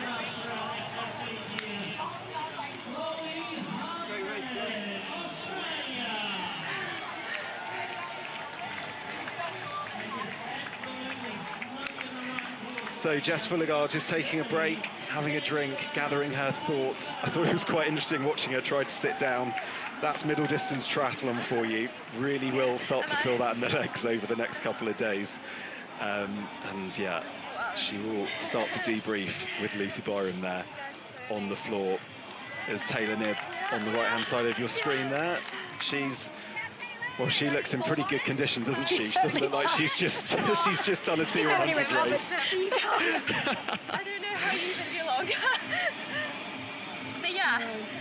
These two women certainly took hold of the race here today. We're still waiting for third place to cross the finish line. We know it should be Imogen Simmons, who will be over the moon to get that final spot on the podium. But these two women, just in a league of their own today. They really were. I love all this pre-race debrief now. Yeah, exactly. I think post-race debrief. Post-race debrief, yes. Post-race. If there's anyone to tap up for a few tips, I think Taylor might be the person to do exactly that. And yeah, interesting when you look at the gap now back to Imogen Simmons, that really has actually extended quite a bit. And perfectly on cue right there as she zips up her suit. Down Cavill Avenue. And final few corners for her, but really good performance this, Belinda, from Imogen Simmons. Yeah, definitely. You know, it's really difficult to come back from the year that she had last year. But she's such an incredibly talented athlete. She's been here in Australia for the past 2 weeks, training with her good friend up in Brisbane, who will be racing tomorrow, Milan Agnews, down in Victoria. So this will be great motivation for Milan as well, as she sees her good friend doing so incredibly well here today. Yeah, crowds really trying to cheer Imogen Simmons home here. These final few corners, you're gonna feel it in the legs, but when the crowds are cheering you home, they make it just a little bit easier. Huge smile on the face of Imogen Simmons. Rightly so. She comes home in third place, her second ever podium on the T100. And I think that might even be a bigger smile than the other two athletes we've seen so far. I agree. I think that's the biggest smile we've seen so far, and I think it's just that feeling of relief, and now she can finally say to herself, I am back, baby. And she certainly is. A podium would have been absolute dream scenario, I think, for Imogen Simmons today. Coming back after such an extended time out of the sport, being able to be competitive is a whole other ball game. And yeah, what a performance from her. So she rounds off the podium. Taylor Knibb got the win. Jess Fullegar in second on debut, and Imogen Simmons in third place. It shouldn't be too long before we start to get a few more athletes onto the blue carpet. So just to put it into perspective here, Taylor Knibb running a 104.35 to Jess Fullegar's 104.19. So Jess Fullegar with the faster run of the day. Brilliant run from Jess, and exactly 1 minute, so 60 seconds flat separating the two at the end of today. 3:27.53 for Taylor Knibb, 3:28.53 for Jess Fullegar. So only a minute in it in the end. Amazing. Yeah, incredible. And the confidence that will give Jess, my word, knowing that you can mix it with the very best. And make no mistake, Taylor Knibb is one of, if not the very best middle distance athlete our sport has. And yeah, she will take huge heart from this race. But wow, what a view as the sun comes down here on the Gold Coast. Surfers paradise, incredible beach down here on the Gold Coast. Wow, looking absolutely beautiful. What a spot. I wonder, Matt, if this is going to make Jess and Reese slightly reassess the rest of the year. Let's see, shall we? So Nicole van der Kay, she comes home in fourth spot. Amazing race from her. Belinda, just put into context that result for Nicole. Well, look, Nicole is still very, very new to this distance. Only started over the middle distance last year. She will be absolutely over the moon. Those two, both Imogen and Nicole, very good friends.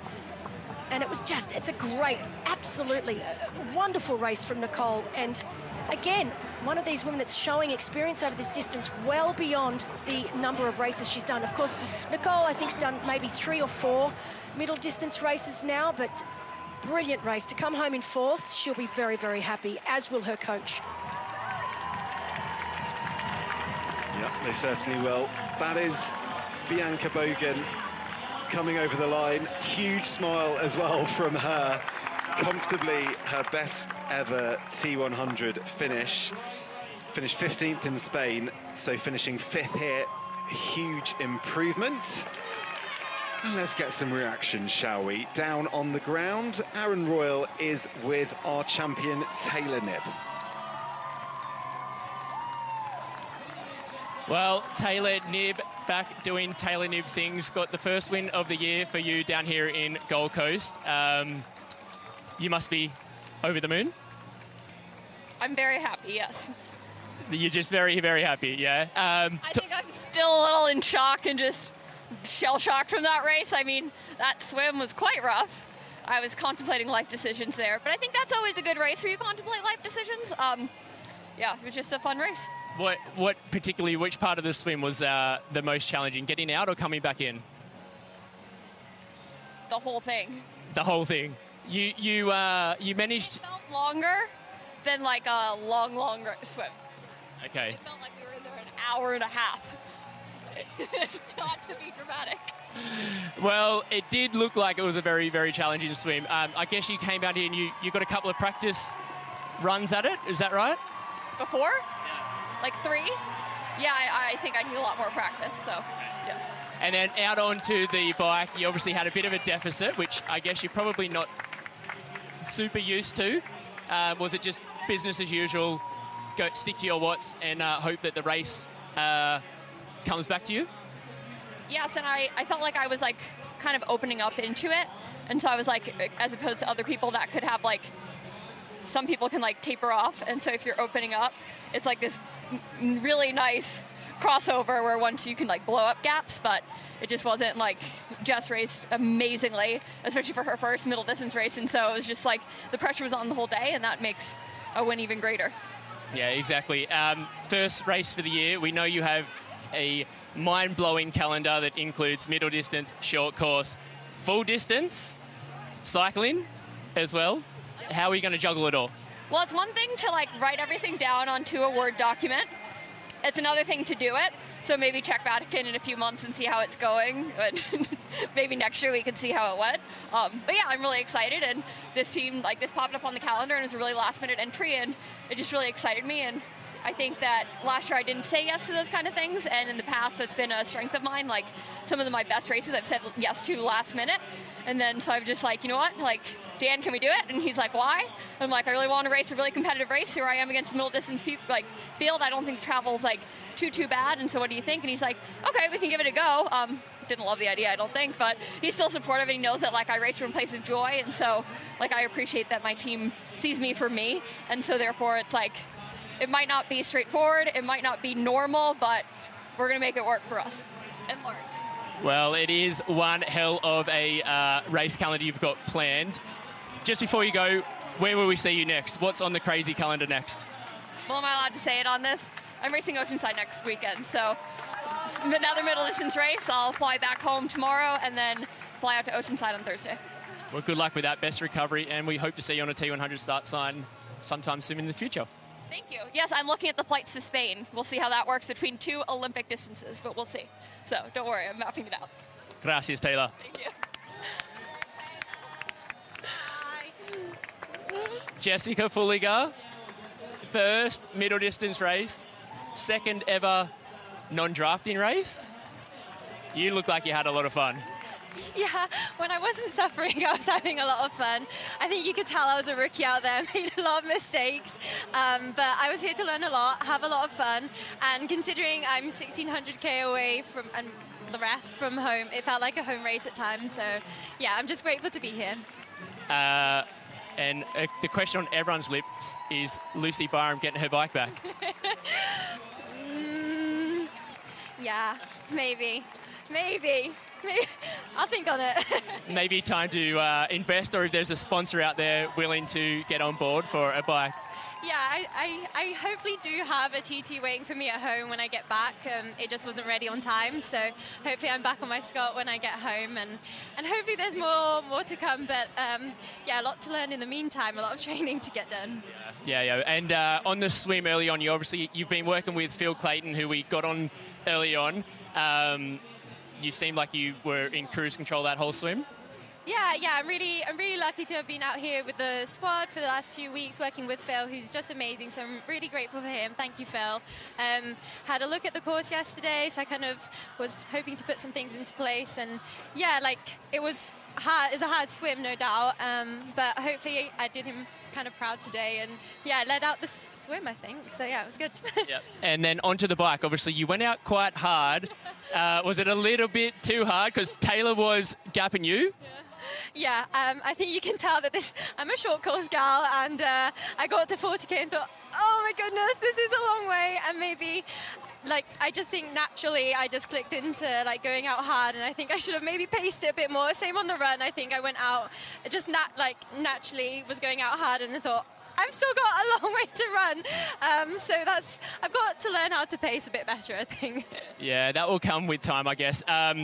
Well, I guess you're now going to have to convince Reese to allow you to come and do some more T100 races. Yeah, please, if he's watching at home. I'm sure he is watching. Congratulations, Jess. Hopefully we see you again on a T100 start. Thank you so much. Hello. Hey, Imogen Simmons. Hello. Welcome back after a tough year last year. Back onto the podium now. You must be absolutely over the moon. We could see it in the emotion when you crossed the line. Yeah, I'll be honest. I'm pretty stoked to be back, and you know, as you say, it was a pretty tough year for me last year, and yeah, I guess even at the hardest time, I always knew that I had it in me, and I love racing, I love triathlon, I love pushing myself on a day-to-day basis, just against myself, and to be back and feeling like, you know, that controlled pain that you're just like, oh, this hurts, but it's good. And I was there today, and it was such a relief to be back. Yeah, and you obviously had set it up with a pretty good swim, which obviously set you up for a really good ride as well, and then a third place finish. How did you find the swim out there? I actually quite enjoyed it. I'm not afraid of swimming in these kinds of conditions. I think my parents forced me to swim in pretty rough seas from a very young age, from living in Hong Kong. And yeah, I got a bit lucky. I think some of the girls took the wrong trajectory coming back and missed a buoy, and so it split up quite a bit. And then I just tried to use the waves as much as possible. Been told that's the thing to do by all you Aussies. So thank you all for the tips. And yeah, just got to the shore as quickly as possible, really. And what's next for you then? Next is, so I've done a little bit of a trip, just enjoying training with different people and really having a lot of fun. And had the best time away, and I'm quite excited to go home and see all my friends and family and celebrate a little, because yeah, I've just had such an amazing group of friends, and my family's been there for me this past year, and I'm so grateful to them, so grateful to my sports team, and I can't wait to go back to Geneva and celebrate. Yeah, well, congratulations, Imogen. It's great to see you back. Very good race. Hopefully we see you again in Spain, maybe, or next T100. I feel like I might get an invitation now, so yeah. Congrats. Good job. Lovely stuff. Thank you, Aaron, and great to get the thoughts of our podium down there. So, Belinda, let's do a little recap. It seems a long time ago, doesn't it, that our athletes were in these outrageously tough conditions in the sea. Look, it certainly doesn't. We had a little bit of a fall there from one of our athletes, and of course it was Jess Fulligar, Sara Perez-Sala taking the lead. Danielle Di Francesco was also there, but you could see that it was very, very hard for them to navigate around those turn cans. Looks quite nice out the back there, but we know that it was rough and tumble. It does, and that's... This is when we saw them taking a couple of the athletes, including Sara Perez-Sala, just going completely off course as they made their way back in towards the beach. Realising the mistake she'd made, looked like it was going to be all over for Sara, but was able to get herself back in the game, as it was Jess Fulligar. All of that training, that open water swim training she's been doing here with Phil Clayton, actually paying off. Great swim. There she is. She started the bike leg, and interesting to hear her in the interviews there say she thought she went out a little bit hard. She needs to work on her pacing in middle distance. Yeah, but I mean, there was only one way she was going to be able to do it today, and of course, there was no pressure. Brand new to the sport. Oops, we can see, missed that, but part of her hydration system falling off there, as you see Taylor Knibb a little bit behind in the swim, but of course, it didn't take long before we saw Jess Fulligar, who was in the lead, but it wouldn't be long before we see Taylor Knibb making her way towards the front. Imogen Simming having one of the best swims I've ever seen. Of course, that slight mistake there, little mishap with Jess. She missed that first turn. Well, those were the mistakes she was talking about, wasn't she? With racing in this sort of distance and having a few little hiccups here or there, but such is the mark of what an amazing athlete she is and what an amazing performance this was, that they didn't actually have too bigger impacts on the day. And that is Taylor Knibb doing the final few corners of this race, sorry, of the bike leg, because it was about a minute that she had to make up to Jessica Fulligar, and she did it and ended up finishing the bike leg a whole minute clear of Jess Fulligar. Yeah, incredible second half of the race, as you can see her make that pass right there. So hats off to Jess Fulligar, as she mentioned in her interview. May have taken that first 40 out just a tad too quickly, as we got a bit of Tokyo drift happening there with Taylor Knibb, getting my athletes mixed up. But yes, coming into transition with that full-minute lead over the rest of her competitors. And she really never looked back, did she, on that 18-kilometre run? It was the composure, I thought, of Taylor Knibb at this part of the race that just was so impressive, wasn't it? She looked so strong and so in control, and no matter how hard Jess pushed, and believe me, she did push, she wasn't able to really close that gap much beyond 50 seconds to a minute. Yeah, we saw it just dip slightly under that 50-second mark. I think it got down to around 47 or 48 seconds at one stage. But then, you know, those final couple of laps, it really did remain at around that 1 minute mark. And Imogen Simmons, of course, being able to have a solid hold on that final podium position. So dogs in the crowd, trying to get a high five from our eventual champion, which of course was Taylor Knibb, taking the tape here on the Gold Coast. Jess Fulligar just behind, about a minute back, and huge respect between these two athletes. And perhaps the biggest smile of the day, Imogen Simmons back on a T100 start line, and very, very happy to be there indeed. Yeah, it was great to see Imo. Definitely the biggest smile of the day. And I think just relief that she's back where she belongs. So let's take a look then at the overall results. Taylor Knibb, confirmation there that she was our winner with the fastest bike split of anyone. Jess Fulligar on T100 debut finished in second, the fastest swim of anyone. Then Imogen Simmons rounds off the podium. She finished in third. Nicole van der Kay, incredible performance from her at this level. She finished fourth. Bianca Bogan in fifth. Sarah Perez-Sala put her mistake in the swim to the back of her mind, was able to finish in sixth in the end. Ellie Salthouse, the home hope, the local, in seventh. Lossie Wilms in eighth. Natalie Van Coverdon in ninth. And Lana Siffer rounds out the top 10.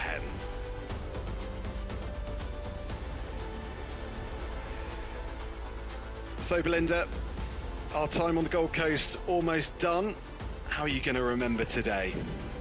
Just the quirkiness of Taylor Knibb. No wonder she is such a popular athlete with all of our age group fans. I absolutely love her. I love her honesty. I love that she's not scared to have a go. I cannot wait to see the rest of the season for Taylor Knibb, because I think she's going to do something truly remarkable. She certainly is. It's a real privilege to watch our 2024 T100 champion race. And there you go, the next race on the T100 calendar, it's the turn of the men. They will be taking to the brutal conditions of Singapore, the heat and the humidity, on the 25th of April. Do join us then. But from all of us here on the Gold Coast in Australia, it's goodbye for now.